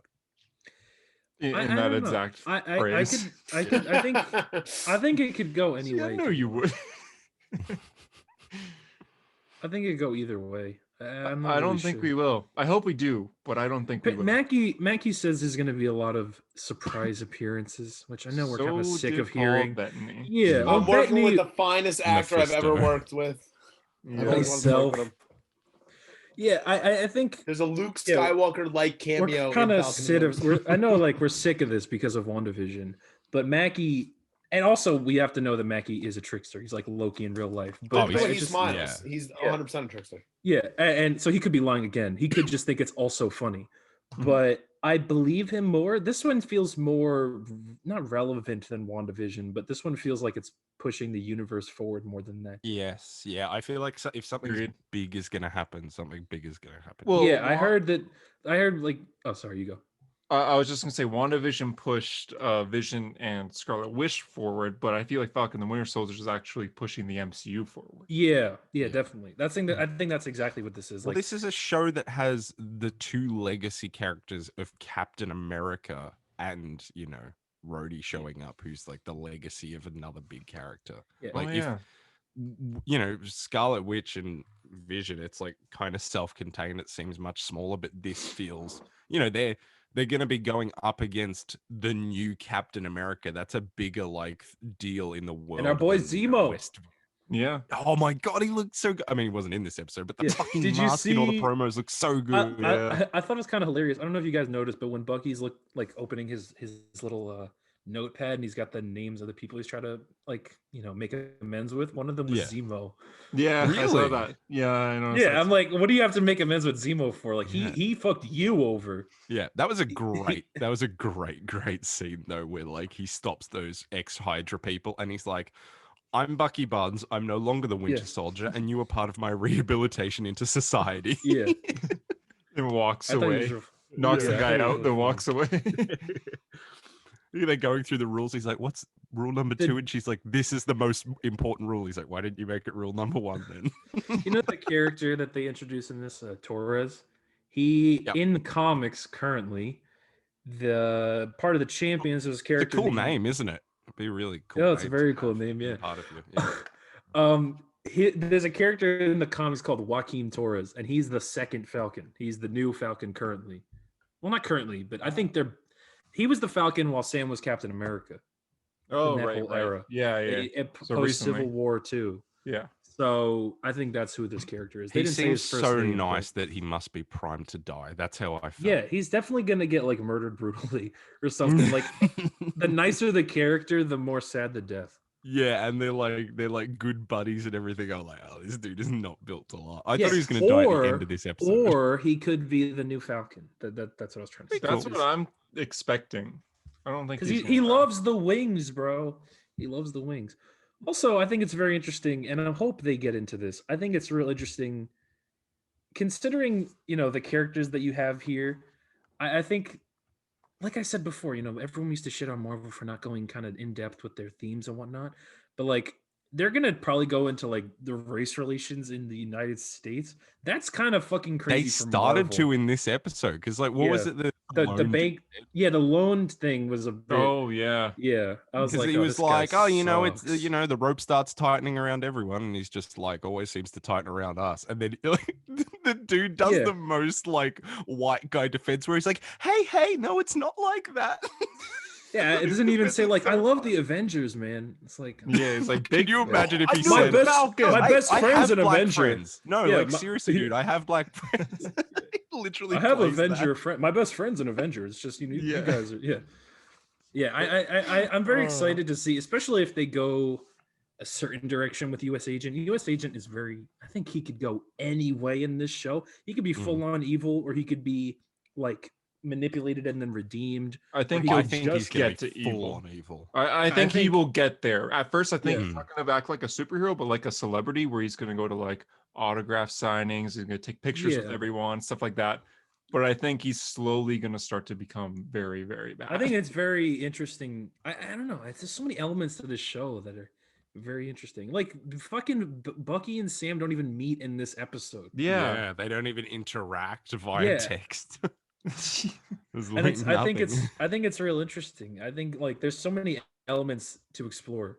You get Sam and then Bucky and now Zemo and US Agent and Sharon and all these other characters that Mackie's telling us might be. I think this is going to be real cool. Reed Richards, the Mephisto. But what do you think, astronaut guys? What do you think Torres was going to say?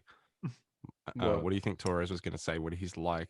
Do you think one of them could maybe beat, and then Sam cuts him off, and he's like, Super soldier. Super Soldier. Yeah, that's I was thinking Winter Soldier. I was sorry, or that, Winter Soldier is what I was thinking. Yeah. I had a mutant. I don't think it's gonna be mutants. Well, I've seen a lot of people say that. They are introducing their first Fox owned thing. Yeah, the island in this show. Yeah, Madripoor, which is an X-Men island, but they're introducing it into this show. So that opens the door. You know, wasn't there also rumors about Inhuman things because they were doing stuff with like Terrigen crystals? I don't think it's gonna. I don't think it's gonna happen in this. I don't think. I feel like if any show is gonna push like all these new things coming in, it'll be Loki because it's gonna deal with a lot of magic. No, I disagree. You think Loki would do it? I think Loki would introduce more things into the MCU. I don't think Falcon and the Winter Soldier will introduce. Yeah, but like what though? I don't know what. Like maybe Celestials, if anything. We got the Celestials already. They already introduced them. I know, but go more in depth and maybe even mention Eternals. Bro, why would Loki introduce the Celestials if Eternals comes out this year? Yeah, I mean more so to set it up. Yeah, but it's more about I think Loki is going to introduce us to like Owen Wilson, and that's about it. I think the time travel is going to be. I think Loki is going to be time travel, and I think whenever they do, JD's face. When they do, I have sometimes I feel like I have nothing to contribute to the conversation, so I kind of just have to listen. I think when they do Ant-Man and the Wasp: Quantumania, I think the Loki stuff will cross into that. I hate that name. I'm sorry. I hate that. I love that name. I think that name is cool. Sorry, I don't like it. It's fun. JD, you're very negative today. You're a crusty old cock, aren't you? I was ruined by the Snyder Cut. It hurt me deep. I would have thought that he'd be the one to be ruined by the Snyder Cut. Yeah, I thought I didn't want to be. What do you guys rate episode 1, Falcon and Winter Soldier? I give like an 8. Like a 7.5. 7.58. Yeah, cool. Sure, yeah. I'll agree with that. It was good. I guess now we kind of like start the episode. I'm gonna rapid fire through the snooze here because wait, do you want to read the reviews first? I guess we'll do the review and then I'll rapid fire through the news. Okay. The 2 reviews. You want to go first, Harper? Or you want me to go first? Oh, that's right. I guess I'm going first. Okay. No, I've got it here. Okay, you got it up. Okay. I have mine up, so that's why. All right. This is from our friend Beth. This one is like a review of the show and a review of us as people. Wow. So settle in for this. Oh boy. Is this from Beth? Beth. Yeah, it's from Beth. Oh, cool. Oh, Beth. Listening to a hero story feels like my cool older brother Harper letting me hang out with his equally cool friends. I don't know about equally cool, but sure. It's really nice seeing people just as passionate about comics as I am. JD's constant impulse to make everything Flash related is extremely relatable to me. Someone who can only hold a conversation if it's about something I'm very passionate about. Yeah, that's me with Iron Man. Hunter thinking my art was cool was a big self-esteem boost. Oh, Hunter. Beth, I wouldn't be able to show it here, but she also drew a picture of me in an Iron Man costume when I was having like a rough day. It was very, very cool. Oh, that's nice. Talking about Hunter again, he also just has this really calming presence about him, which really helps balance the chaos. Speaking of which, Harper is chaos incarnate, and I love it. He's also one of the first people I met in this community, and he really treats me like I'm not some weird annoyance, which is something I'm very familiar with. It's nice being treated like a human being, even if you joke about shit you shouldn't, like Williamson killing Hartley, you C-word. I'm not going to say it because, this is a PG podcast. You said it already. Yeah. Little fucking so many times. Children. A Hero Story is one of the few podcasts I listen to the very end. It's always nice looking forward to next week's episode. It's really the highlight of my week. Oh, thank you. That's very sweet. Thank you, Beth. Is it really the highlight of your week, though? Is it? Some people have said this to me. It's not even the fucking highlight of my week. I enjoy recording. I look forward to it. When we've done skip weeks, people have said like, "Oh man, I was really looking forward to this show." This probably isn't even the highlight of my day, if I'm going to be honest. Well, we got a positive review with that. I didn't want to flex, but I did get the PlayStation today, so. The PlayStation 3, baby. The PlayStation 3, yeah. I finally got my PS1. All right, well, eventually I'll get my fucking get my Hot Toys Endgame cap whenever that delivers. And oh, will you know? Oh, we're showing off cool things we got. Wow. I have a tape measure here. Oh, JD just cool. say, I got an orange tape measure because I work at Home Depot. Okay. Sorry. Oh man. Next review, JD. This one's from Robbie Elko on Apple Podcast. 5 stars, and the caption is best comic podcast by far. I've been listening since episode 6, and after almost 3 years, I could confidently say that this is one of the best shows about comics out right now. JD, Hunter, Harper, and Tyler are some of the most passionate and informative people I've met in the entire community. This show kept me in the loop when I fell out of love with comics and eventually made me fall in love with the medium again. It has been awesome to see the show grow and progress over the past few years, and I can't wait to see what's next for the show. Keep up the fantastic work. Oh, thank you. Hope. That's the hope, isn't it? Like, isn't the hope that people, even if you're not reading comics at the moment, like if you're annoyed with them, you'll listen and keep up because of us. Yeah. Well, that's great. Well, we got you covered. I literally did that during Future State. Like, I didn't read them. Exactly. I kept up with the show. So, if you want us to read a review, leave a review on Apple Podcasts. Or just message it to us on Instagram. The Apple Podcast helps with the rankings, or YouTube comments, because YouTube comments will read out too. But yeah, leave a little review on Apple Podcasts because that helps us. That's the most. I just heard my doorbell ring, so we'll be right back. I wonder what it could be. Should we speed through the news then? Do you have the news? I mean, it's just he said he is the doorbell rang. His stuff is all right. What's Timmy's the first piece of the news? Sorry, it glitched, and all of a sudden he was gone. And I was like, "What the hell?" They cast Nora Allen and Henry Allen will return. Maribel Verdú. Yeah, I don't know who she is. A Flash casting that's about the Flash. What? Yeah, that is kind of crazy, isn't it? Who would have thought? I wouldn't have thought that they would put the Flash characters in this movie. Oh no, maybe that was a while back. Oh shit! I know this woman. Do you? Oh yeah, she's in a movie I love, bro. Oh my god. Okay, cool. She Y Tu Mama Tambien. She's in a movie by fucking Alfonso Cuarón. It's good. It's real good. That's a very popular like filmboy movie. You guys doing the news? She's also in Pan's Labyrinth as well, so that's cool. I'm excited for that. We're gonna see her. Never mind. Die. Yeah, she's gonna be there to die. She's definitely gonna be the one to die, obviously. But I am excited. We'll have a moment with childhood Barry where she tells him like, "Hope's like your car keys. Sometimes you just gotta keep looking Barry, for 'em." run. What's next? Zatanna show is in the works. Zatanna is getting a show. Harper, tell me about it. Are you excited? Yes. I mean, yeah. Do you think if Zatanna literally nothing to tell you? Do you think if she gets her own show, she won't be in JLD? Yeah, probably. Oh, fuck, how do you do JLD without her though? What a boring. That's what I was just. Well, that's what I was thinking. Is like, what is this? They're gonna recast Constantine, probably, right? Like, it's not gonna be Matt Ryan. No. So Constantine's probably gonna be in this. Who do you think is gonna be the JLD in this show? They've already hit and miss with Swamp Thing, unfortunately. I mean, nobody watched that show. I think they'll do Swamp Thing again though. Look at him eating. Yeah, look at him eating. I don't know. Yeah, you must do Constantine and Zatanna. They definitely won't do any of the members of the current team. So it'll be Dead like, Man. They'll do Dead Man. Oh, they could do Bobo. No, I don't think they will. I would love Etrigan. I think they would do Detective Chimp. I think they would. And then they did Rocket Raccoon. Cool. I think Jason Blood, like Etrigan, is a better chance than why not both? Walking. Well, I would be fine with both. Well, I'm not making the fucking show, am I? I guess the issue would be just big like CG character, but yeah. I don't know. I think it's possible. I don't know. I'm just excited. I mean, they redesigned. Not garbage. Like, I have faith again in DC live action. Justice League. They gave you hope. Snyder gave you hope. Gave me hope. Yep. Well, even going on with faith, Alfred. DC live action, the Batman just finished filming, which I have a lot of hope for that. Yes, me too. Listening to a lot of Nirvana, getting ready for that movie. My favorite. During the interview for Falcon the Winter Soldier with Kevin Feige, he was asked if Captain America will return Steve Rogers. He said no.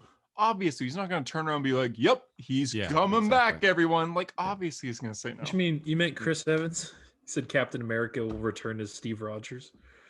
Oh, That's how good he is in the role that he thinks it actually is him. Yeah, that's brilliant. Yeah. With the Avengers game, there was a Hawkeye update that came out this week, so he's now available to play. And the next character will be Black Panther. No release date, just said later this year. I played a bit of the Hawkeye one just because that was the only thing I had installed when I booted up this PlayStation 5. And he's cool. I mean, his character's cool, obviously. It's just the gameplay is very lacking. I mean, that's obviously been a critique of this game forever. Yeah. But I think, once we get... Did you say Black Panther is going to be introduced? Yeah, he's the next character. Okay. War for Wakanda sounds really dope. That's like a cool idea. And I think if that sets a precedent, then going forward, there might be things to be excited for, actually. War for Wakanda fighting against AIM robots. Yeah, AIM robots. Yeah. Yeah, ready for that. And Abomination. I don't know. The 15th clone of Taskmaster. I beat Kate Bishop's thing when that came out. I don't know if I'll play Hawkeyes. I don't know if I'll play Black Panther. Well, you know who's in it, bro? It's very based on the Matt Fraction run. And Gil, the barbecue guy, he even says, "What's up, Hawk guy?" And I was like, that's awesome. That's lit. I love that. Oh, okay. So, you're like, he said it. Yeah, I love that. I'll play it now. Yeah, JD, you gotta read this. You gotta read this. You gotta read. It's I'm so ready for it. The fucking mission is called "My Life as a Weapon," which is the first. That's the first arc. Right after New Frontier, I move right on to Hawkeyes. So yeah, JD, there's a character in Hawkeye named Gil who's just his neighbor, and he calls him Hawk Guy all the time. Like he doesn't understand that his name's Hawkeye, so he likes to bark. He's in the game, which was really cool. That's cool. He doesn't get shot in the head. And Lucky's in it. Oh too, shit! Right? Did I might have just spoiled? No, you didn't at all. You just move on. Is that a different character? JD didn't. Oh. JD didn't hear it. Never mind. Lucky's in it too. Yeah, I just spoiled one of the parts of Matt Fraction's Hawkeye, but God fucking damn it, Tyler. Never mind. I wasn't even listening. It doesn't happen, JD. It doesn't happen. I'm not reading the wrong. No, it doesn't happen. The saying shot, like, oh, it's just shot in the head. That was so cool. Everyone says that, right? Moving on, in the gaming news, Gotham Knights has gotten delayed to 2022. But you said dating news. I said gaming news. Is anybody surprised by this? I forgot this game existed. Yeah, they did the one trailer once. It makes DC, what was that thing called that day? DC Phantom. Fandom. Yeah. It makes it seem even more irrelevant now. Like that was such a stupid day looking back. I got a video recommended to me on YouTube because it was called "What Happened to Gotham Knights," and then I was like, yeah, we haven't heard anything of this movie for like this game for like 8 months. What is this? Cheese sandwich. It's a biscuit sausage thing with 2 extra cheese or something. Take a bite. I want to know if it's any good. Ruining his dinner. No.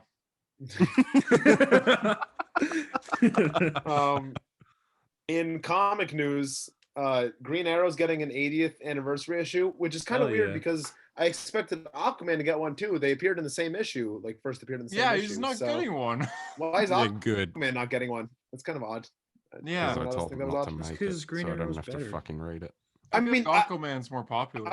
I feel like Aquaman's the more popular character nowadays. So that was just kind of weird, in my opinion, and especially because DC loves pumping out 80th, like Joker and Catwoman and all the other characters. It could still be coming. Like, why are we ruling it out? It could come. Just but it's on the they literally appeared in the same issue. Like they both. Yeah, well, they don't want to release them the same day. They don't want to, take too much of your hard-earned dollar, do they? Well, this one came out. Yeah, Hunter will spend $20 on it either way. This is the 80th anniversary Cap issue, and Cap debuted in December of 1940, and it's March right now. So they could. Ta-Nehisi Coates' final issue. That's a piece of news. Yeah, I already wrote that down for later in the episode, but okay. He's off. I thought I was directing. Directing the JD, continue. Continue. You want to complain, Hunter, but you've only got 40 minutes before you got to leave. Oh. Look at him munching away. Ladies, you can continue. You can continue. Okay. Batman's getting another series. Batman Reptilian. Who cares? Yeah. It's drawn by Liam Sharp, which makes people think like, ooh, pretty. Who cares? I think it's. Is it written by Garth Ennis? I didn't see Is that who it was correct? written by, or at least I didn't write it down. I believe think it is the 16th Batman title that'll be releasing. Yeah, I like Batman. That's hilarious. Yeah, I don't care. Like, it's something that is never going to get talked about, so who cares? Yeah.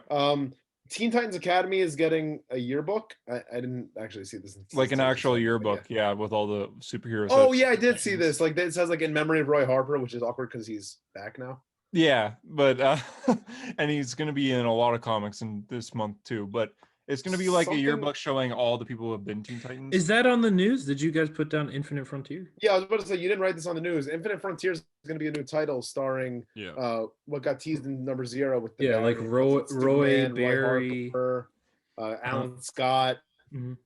So an update on what Barry's doing. It's going to be written by Joshua Williamson. Mitch Jarrett did the first cover. Very nice. Yeah, that cover's amazing. You got President Superman on the front. Looks really cool. And it's also gonna have a Secret Files, like a one shot. It's 80 pages, the one shot, which is pretty insane. It's gonna have 6 different stories basically for each character. So Roy Harper's gonna get his own story. Maybe we'll get an explanation of why he's back.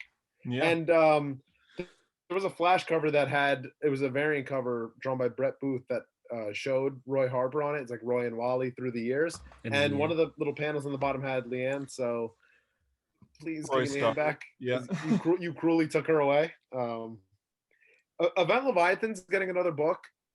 It's what is it called again? What is, it's Checkmate. Event Leviathan Checkmate. Well, it's actually like Leviathan ends and then says to be concluded in another book that never came, and this is that book that never came. It's also going to tie into Bendis's Justice League, because they said in number 63 we're going to find out that Green Arrow's funding Checkmate, which is like this organization. So okay.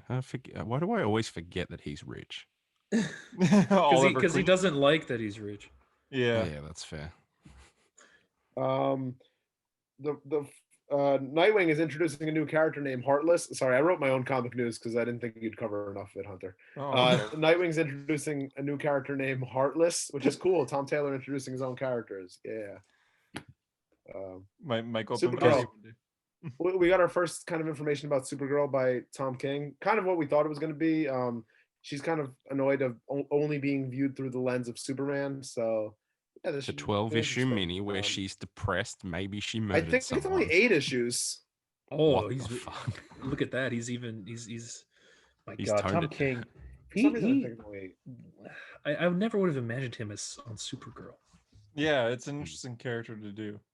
I think he's on a quest just to destroy every character he can.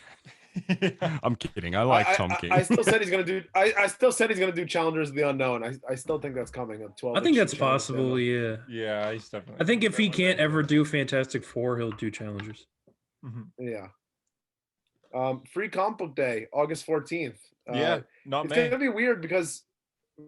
Yeah, well, Free Comic Book Day is a pretty crowded event. I mean, I guess it depends on the size of your shop, but when I went to my shop back in school, when I was in college, that was a very big shop, and it was packed like to the brim with people. So it's always packed. In COVID standards, not very easy to do. So I'm curious how it's going to work. I think this year they just gave it like as part of your like curbside stuff, if I'm not mistaken. Yeah, probably. But even then, it's happening later too. So maybe they're just doing it later, hoping that COVID will calm down a bit more. Because it's always the first Saturday in May. It's always been that. So this is also the 20th anniversary of Free Comic Book Day, but it's happening in August. Wow. So, yeah. I don't know any of the stories that are coming, but that's cool. I have written down that the first villain for first or second, I wasn't quite sure. I didn't really say, but I'm not reading it. For the Suicide Squad book, is it going to be Red X? Okay. So weird. Who was watching who is old enough to have watched the Teen Titans? Like whoever is writing at DC right now, there's someone there who was like just young enough to be watching the Teen Titans show, but now is just old enough to be writing comics and is just obsessed with putting Red X and everything. Like that would be our age group though, right? Like exactly. You know, like who is it? Red X, and now we're like, who the hell is there right now that's doing this? I think it's weird. It is odd, yeah. Do you have anything else written down, JD? Because I have a few. No, did I have one more? Oh, I always got to talk about Flash. Flash Annual makes it seem like Wally West is going to stay as the Flash because they said that he's embracing the title of the Flash. So it doesn't like the original solicitation said it's the retirement of Wally West. Now it looks like he's going to stay in the character. That's and good. in the cover, he's blonde, which I had posted about. I'm like, why is Wally blonde? People are saying that he's going to be in Barry's body and kind of view Heroes in Crisis. So, because they show him at Sanctuary. They show him at Sanctuary, but he's blonde. And I was like, is that a coloring mistake? But all the comments were saying that they think it's going to be in Barry, because, you know, earlier in the arc, he's in Bart's body and then he's in Jay's body. So now it'll be in Barry's body for Heroes in Crisis. Do you think the retirement of Wally West means the retirement of like Wally not being the Flash, like the retirement of like solo Wally West? It's probably the opposite of what we thought it was. That's probably what they'll go for. Yeah. The thing about Wally West is he's always kind of been open to retirement. Like, and I always reference Flash 247, the last issue of his run. He says, like, you know, I'd give up my powers tomorrow if it just meant that I could hang out with my family. Like, you know, I could always say that I had a good run. So that's kind of like how I like the outlook of his character, you know. Yeah. So I have that's all I had. The only Marvel stuff I have was Coates' last issue on Captain America's issue 30, which Harper mentioned before. Thank God. Means we're getting a new Captain America writer. I haven't read it since early. Yeah, first arc was very good. It was, yeah. Stayed like Winter in America. Winter in America is awesome. Who it's gonna be? Who the next Cap writer's gonna be? Pat Gleason. I don't know. Pat Gleason's really cool as a creative guy. People like legit think it might be Cantwell, but really, because he's writing United States of Captain America, yeah, which also had an announcement that you have here. Yeah, I wrote that down. There's a new character, Aaron Fisher. He is going to be the Captain America of the Railways. He's just going to be a character living in like a small town in America where not many things happen where Avengers come in, but he's going to be the defender of the place. Like, he has like a homemade shield and a homemade suit. He's going to be openly gay as well, which a lot of people seem to just love on the internet. Well, it's because like a lot of clickbaity things say Marvel introducing new gay Captain America, and it's like, first of all, you knew putting that out would get hate comments, but it also gets people clicks on the internet are. Yeah, exactly. And then second of all, he's not really Captain America. He's just a guy. Like, he's just a guy who's inspired by Captain America. Yeah, exactly. He's not even a super soldier. He doesn't have powers or anything. Yeah. He's just a guy. And and I don't know. People are so stupid getting mad about the dumbest shit, as if they'll ever read a comic with Aaron Fisher in it. Like, yeah. I find most people that are angry are never going to touch this book ever. Yeah. When it comes out, they're not even going to know it's out. They probably think it's out right now. So, and it's probably going to be a good series too. It sounds so much fun. Like just a road trip with all the Captain Americas. It sounds so fun. That's it for the news. Comics of the week. Cover of the week. If it's not this, get off the show right now. Yeah, it's that. Didn't read it. Are you serious, Harper? I didn't have the time. I literally did not have the time. It was really good. Can we talk about it? Like, are you good, Harper? About it? Yeah, no, you can talk about it. I mean, I saw all the spoilers online. Like, I saw basically the entire issue on Instagram. I just didn't like sit down and read it. 10 out of 10. I have it too. You have it. I teared up. I laughed. I smiled. I felt emotional. Like, this book was a roller coaster, and it's just a regular single issue. Tom Taylor, amazingly written. I've been waiting for a Nightwing issue like this for a long time, right? I felt like that Stephen A clip. I felt like that Stephen A clip where he's like, "This is exactly what I've been waiting for. This is exactly like I've been waiting for this for so long because, as many of you know, Nightwing's my second favorite character of all time. Dick Grayson is amazing, and unfortunately, I feel like since basically Devin Grayson left the book in the early 2000s, he's been kind of all over the place. Like, I will defend the first Nightwing Rebirth arcs. Hold on, I'm not there yet. Okay. Infinite Crisis kind of messed with the character. They nuked Bloodhaven, killed off his whole supporting cast, and up till he became Batman, he was kind nuked of Bloodhaven all over the place. Yeah, they nuked Bloodhaven in Infinite Crisis or whatever it was. That's hilarious. That's so Chuck Dixon said that he thinks it was a slight at him because he created all that. But anyway, not the point. So then he becomes Batman, right? And then Bruce comes back, so he's back to Nightwing. Then the New 52 happens. They kind of change it up. I have a soft spot for the New 52 in my heart because it was the first book I ever read in single issue. It's okay. Then they did Grayson to really change things up, which I actually I like Grayson. I like Grayson. And then Nightwing Rebirth happens. They kind of try to take Nightwing back to his roots. The first few arcs are pretty good. Tim Seeley did a good job. Raptor kind of feels like a weaker version of some Chuck Dixon characters. Whatever, not the point. Then the whole Rick Grayson chapter happens.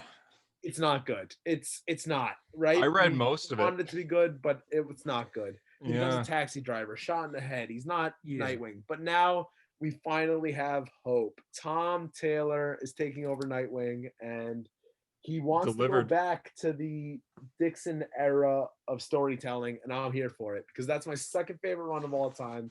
On my second favorite character. I can stop talking now because I've talked too much. No, that was good. 10 out of 10. That was good. That was emotional.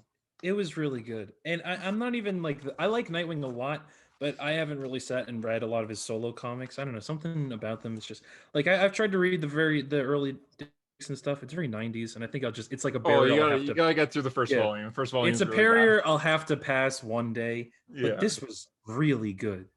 Mm-hmm. And I love Tom Taylor. I've always loved Tom Taylor, and obviously, I think everyone knew he was the perfect fit for this. Yeah, but like, my God, this is a good book. This is going to be. He gets the character, and he gets the lore. He gets the history of like even going back to his old apartment, saying, "I own this place." Like, I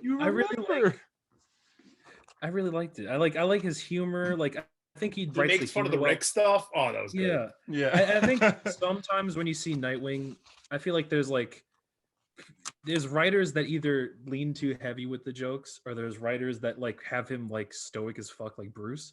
And I thought this was really well done. I thought he feels like Dick Grayson here, and that's like the first time he's felt like Dick Grayson in a while.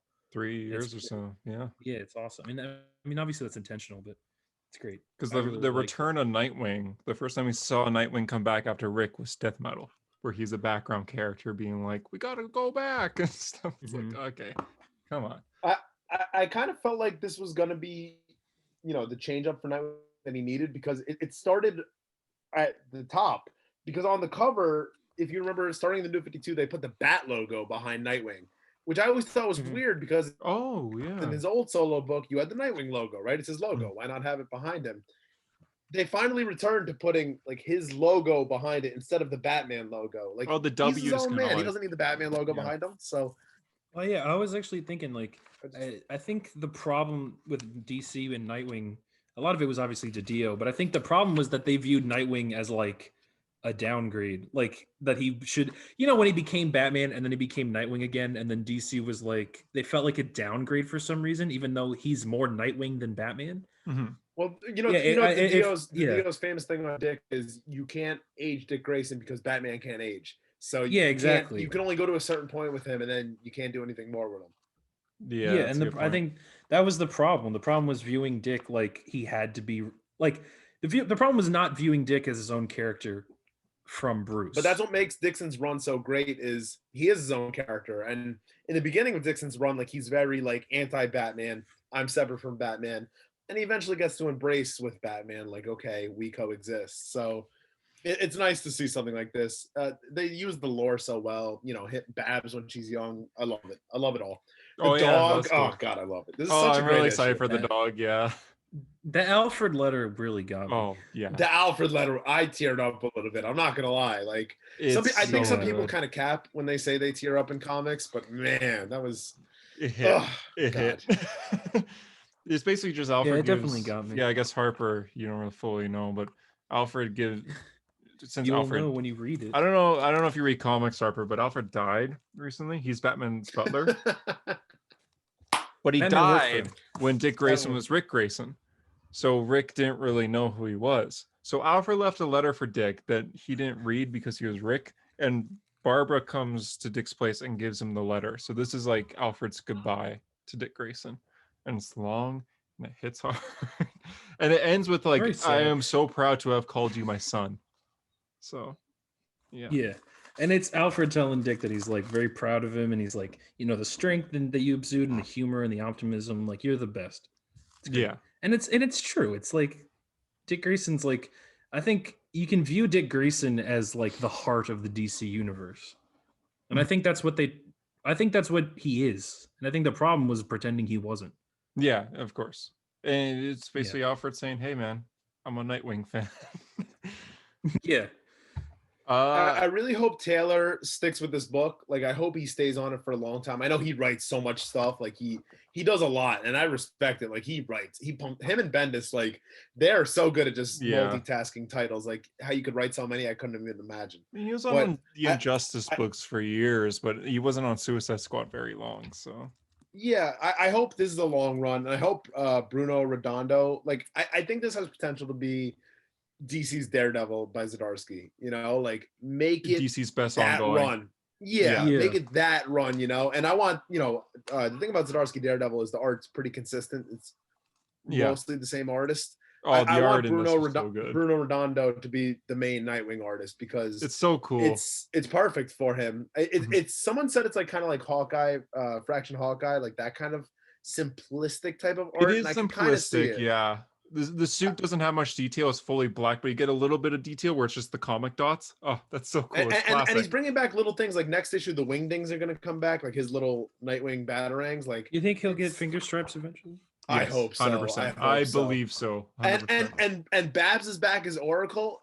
Oh, God, I need the next issue. Like, we're back. They've since 1996, basically, they've done the will they, won't they dance with Babs and Dick, where they get together, they break up, they get engaged, they don't know each other. And it gets old when you do the will they, won't they, and you never get the answer. I really hope Tom Taylor is really just going to either do it or don't do it. And I think he's going to do it. They got married in death metal. Yeah, that meant nothing. But it was so empty. Did that happen? Did it not? Do they remember that? They should. Or not? I don't even know. It's marriage for a day or something. Yeah. It's like, oh, we thought the world was gonna end, so It was also a really good moment. I hope they remember that. I hope they care. I don't think Tom Taylor's gonna ignore it. I mean, he didn't ignore Rick Grayson, right? So I don't think he's gonna. I think Tom Taylor knows what he's talking about. He knows the DC universe very well. I have hope for this. Nightwing does have a competition though. Bendis on Justice League. Oh. Wait, I have it too. Ratings on Nightwing? I mean, 10. I'm a 10 out of 10. 10. Yeah, I'll give it that too. I had no flaws. But Bendis on Justice League though. Oh my God! Look at this, the trio and Harper. Come on, Harper. You got this. I didn't read that one either. You want to pretend you have it? Oh my God. Thanks, Harper. I can't imagine that this is going to be a book for you. I don't think you're going to like it. Yeah, I don't think hate it. Yeah. I will only read it, for the podcast sometimes. But like, what about the JLD backups? Yeah, the JLD. Don't you love that? Don't you love that you have to buy Bendis? You have to buy Bendis Justice League. So that... I said I'm done with JLD. I said it in the chat. I'm done. Why are you done with JLD? I'm just done with it. I don't care anymore. I don't give a shit. I'm done. I haven't read any of the Future State JLD. None of it. I kept saying I would. Didn't read any of it. Do you think they'll get a new book soon? Don't care. I'm done with it. I don't believe you. I feel like if they announced a new book, what caused this? I just don't care. I just lost the love. I don't have the love in my heart anymore. Oh no, dead. Harper! I thought that was like your main DC guys. It'll come back. Yeah, they were, and now it'll come back. It'll come back. Yeah, it will. But right now, no. You can't say something will happen. It'll come back when like the Zatanna show comes out in like a year. Yeah, exactly. But you'll read something or you'll see something. You'll go, you know what? I really do like Justice League Dark. That's what's gonna happen. I think right now, Harper, you just have a little bit of JDZ. When you don't feel like you want to read comics. My God, when is this thing gonna end? That naming was terrible, Hunter. JDZs. Yeah, is that what you said? Yeah. God, it's when you don't feel like reading comics. JD, you're cured. Listen, I don't think it's just me though. I think the listeners can testify. I think we've all gone through moments where you kind of get burned out. Well, I was about to say, man, if you compare 2 months ago JD to today Nightwing JD, oh my God, night and day. Nightwing changed. No, but like I really hope Flash 768 gives me this feeling because I have never been burned out on one of my top 3. Like anything outside. You never of gotten that, Iron Man burned out, or Daredevil, or Flash. like I've stopped reading them as much, but it hasn't been burnout where I've just been like, oh, I don't want to read those anymore. It's just like, all right, well, I've read a lot of that. I'll come back to that later. But like JLD, I'm actively just going, yeah, I'm not even buying the issues. I don't care. Fair enough. I get that. I mean, that was me with Superman for a while. Anyway, Wally West in a trench coat. That was fucking weird. Called Barry Allen. Yeah. Was he actually called Barry? Yeah, he was. They call him Barry, yeah. Hawkgirl calls him Barry, and I was like, oh my god, it's Wally. But then the going theory is that Bendis wrote the script before Infinite Frontier Zero. Yeah. But this is the second time. But why this has happened. just edit it out? Either make his hair blonde or change the name. Like, well, he's not. Well, Barry already left. Remember, he's on the multiverse quest with. No, but I'm just saying, like, don't have this weird in between where they call him Barry and he's in a trench, he's in a fucking lab coat, but with red hair. Like, just make it say Wally or change his head. Yeah, I don't know how this has happened. Like again. Yeah. It's the second time Bendis has done it too. Yeah, exactly. But is it Bendis's fault though? I mean, if he it's not. But it's just this. Like an editor should have caught this, right, and been like, "Hey, that's not right." Like you're an editor of DC Comics. How do you not know? Because they're fucking stupid. Zoom in with my phone to see if the eyes are green at least. No, they're blue.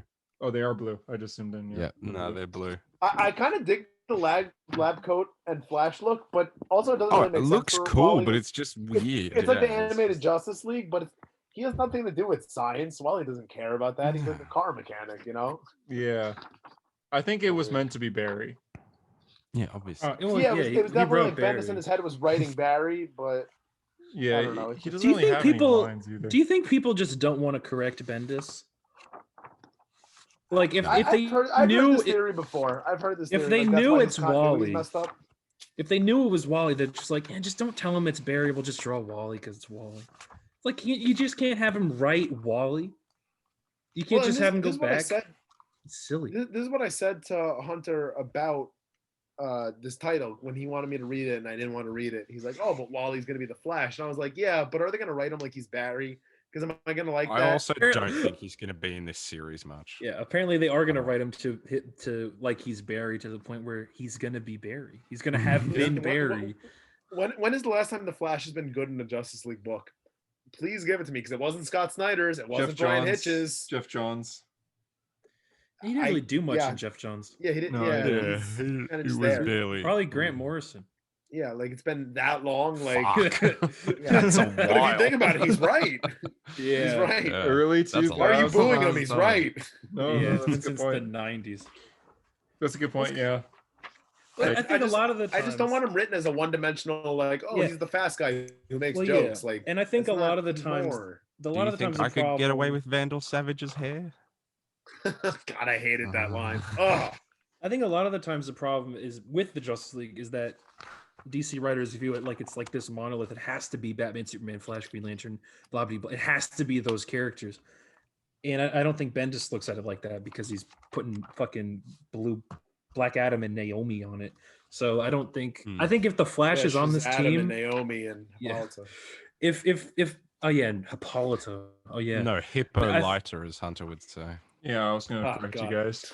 I think if Flash is on this team, he's got a reason to be on this team, probably. It's an interesting Justice League because there's no Lantern on the team either. But New Avengers was in no Lanterns too, and no Kryptonian. Tyler.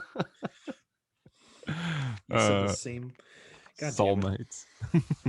I think it's too early to kind of give the judgment on this book. I think it's got potential though. I do too. The art's really nice. The villain's dumb. Why does he talk like a teenager? Oh, I don't know, man. Like it's this big demon-looking guy comes out of Tyler. That was so genuine. I don't know, man. It's kind of Bendis though. Like, is this not kind of Bendis? It's so Bendis, but at least Bendis wrote Rogol-Zar as an actual monster. This monster comes out of portal. Don't you guys like Rogol-Zar? What's wrong with you guys? No, I do. I'm saying. I love that Hunter can pronounce like this weird alien name, but he can't say regular people in real life. Kevin Feige. So Brian Michael Bendis. The first thing the demon guy says when he comes out of a portal is because, man, that did feel weird. Oh, wow, smells fantastic here. What's your name? Like, that's what he says. You're this big. This is what you look like. And I don't think. this place. Yeah, that's the this thing, place though. is perfect. Well, I don't think not Bendis perfect. views it like that. I think he views like a character can look any way, but they can like be any type of I think that in his head, a big monster can be anything. Like he can have a big monster that's like the same as David Ezra Marquez's Miller's Batman Flash. is just so pretty. Yeah, David Marquez, everything is so pretty. The art I was know. so good. I hope he doesn't just do the first arc and dip because he's so good. Yeah, Black Yeah, this is the Adam. perfect book for him. Black Adam looked a little too smooth there, I found. But I really like his. He cute. yeah, I really, really love Marquez's Superman. yeah, I it's think it's really Mhm. good. Yeah. I think it's great. I really like Bendis. It intrigues me that he has Ollie. He's going to have Ollie be the leader of this Justice Mhm. League, and he's going to have Ollie in Checkmate. I guess he has a plan for Green Arrow potentially. I think there's something. He has a plan for sales of like, hey, if you want to read this, read Checkmate. Yeah, definitely. Because I'm gonna have to read that book because he's got Green Arrow in it. But Green 'Cause Arrow is I his want to character see. piece for I want to a see long what run. he does with Green Arrow. Because if he has a plan for Ollie, because nobody's had a plan for Ollie, that'd be really cool. Mhm. Green Arrow's this character I think that he wants to keep on for the long run at DC. So Yeah, I think that'll be like his Jessica Jones or something. yeah, exactly. I Or give it like Daredevil. I honestly give it like a 7. I thought it was good. I'm gonna keep reading it. I'm nervous, but I thought it was a good start. Flipping through this, I didn't even realize that like nothing happens. Yeah, like that's why I said it's too early to judge on this book. Yeah.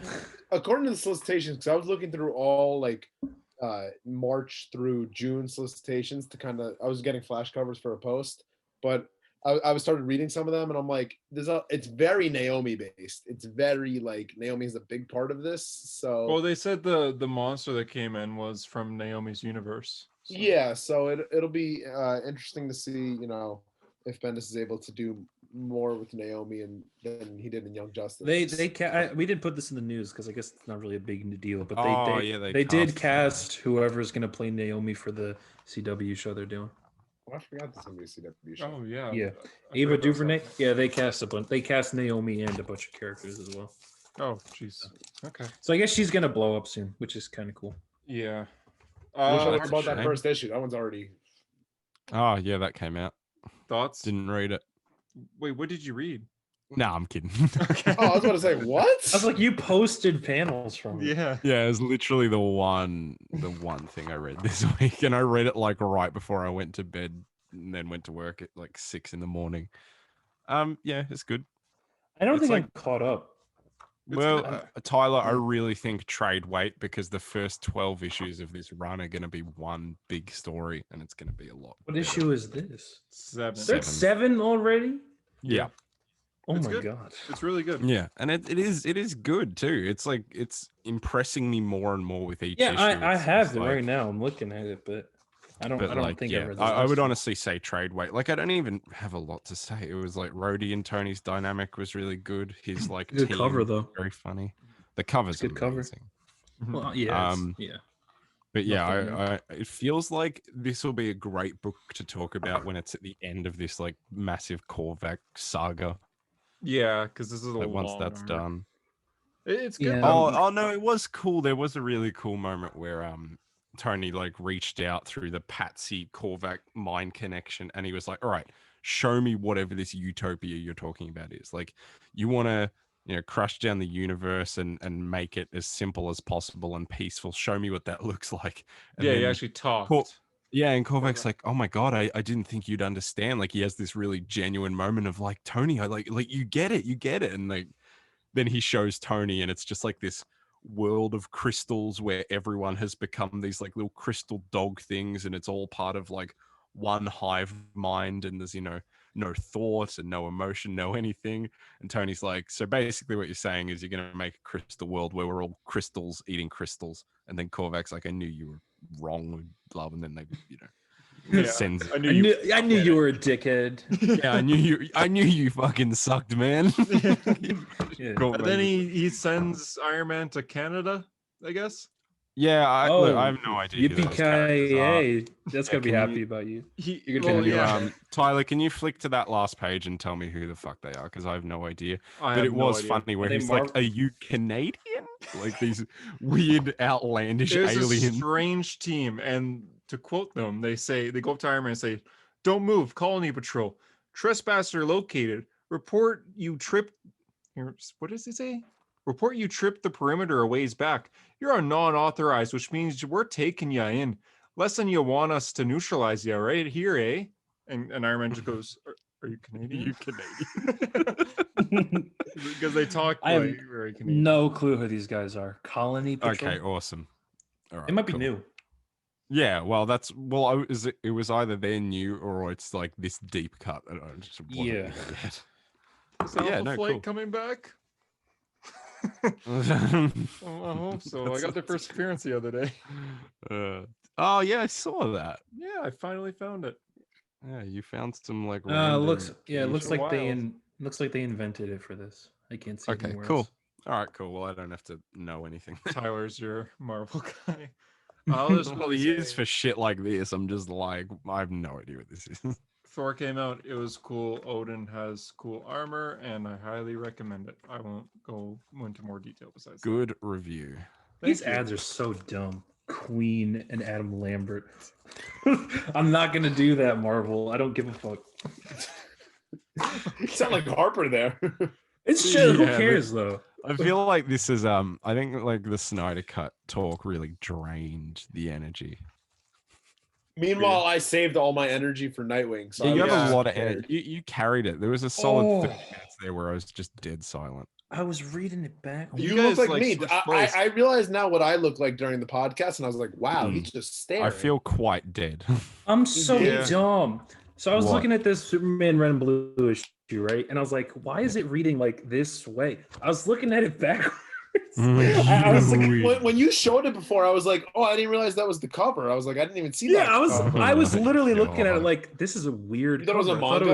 I thought it was the other cover. And then I turned around to see the ad on the back so I could make fun of it. And it was the front of the book. You're just going to make fun of the ad? Yeah. That's so dumb. Oh, jeez. Yeah, this is Marvel's ad this week. Yeah. And then DC at least is this. Superman and Lois. Yeah, that's something. That makes more sense. It's because they put it in the bag and board like backwards. Yeah, that's funny. That makes sense. I guess that's the episode. Sorry, you had to wake up early for this, Harper. I think you can see the sun has set on me. Oh, same here. Sun. Well, yeah. I'm not I'll check it. Don't let the sun go down. Oh my god. That's hilarious. Oh. All right, that's it for the show. Yep, we did. So if you like this episode, give it a like, give it a 5-star review, give it a whatever, follow, subscribe. Yeah, make sure you send us one so we can read it next week. Wait. He's doing Jesus Joker. Jesus Joker wasn't in the movie. Oh yeah, I know. And neither was the society line.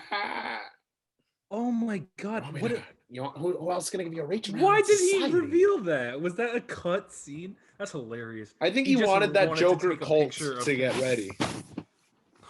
What are you doing, Hunter? Oh my god!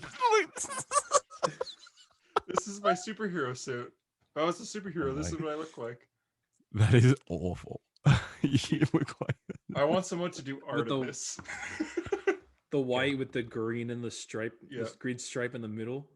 Oh my god! There you go. This somebody will do it for you too. This might be my least Davian, draw him. Draw me like this, yes, please. Yeah, Davian, draw that. Well, it's good too because you've given him the photo so he can trace it much easier. Oh. You know what's gonna happen? What's gonna happen is tomorrow you're gonna get a message that's like, "Hey Harper, fuck off." It's just gonna. That's all you're gonna get. That's all it's gonna be. Yeah. Gotta love Davian. I love when Davian goes, "I don't care." He cares so much. We love Davian on this podcast. Harper, do you want to do the outro in the Leto Joker voice? I'm your best friend. If you, I'm your give you a reach around. I fuck Batman. What's the outro? Kill you. I don't know. And make no mistake, I will fucking kill you. What a weird, like, what is that? Yeah, that's it. Can you imagine how much better that movie would be? Just like that scene's gone and it just ends like a movie. But you don't like Mara. Hello, hey guys, it's my mother. They've done something to Arthur. Yeah, what the fuck? I will kill him for what he did to Arthur. Arthur. Test. Isn't it? British mirror. Yeah. Okay. End the show. Anyway, let's end this. For a story. Oh my god, Hunter's eyes looked bright red. Hunter, lean back again. Look at his fucking face. No, lean towards the camera. Look at his face. This is horrifying. Thanks for listening. The Spotify listeners gotta are be the thumb.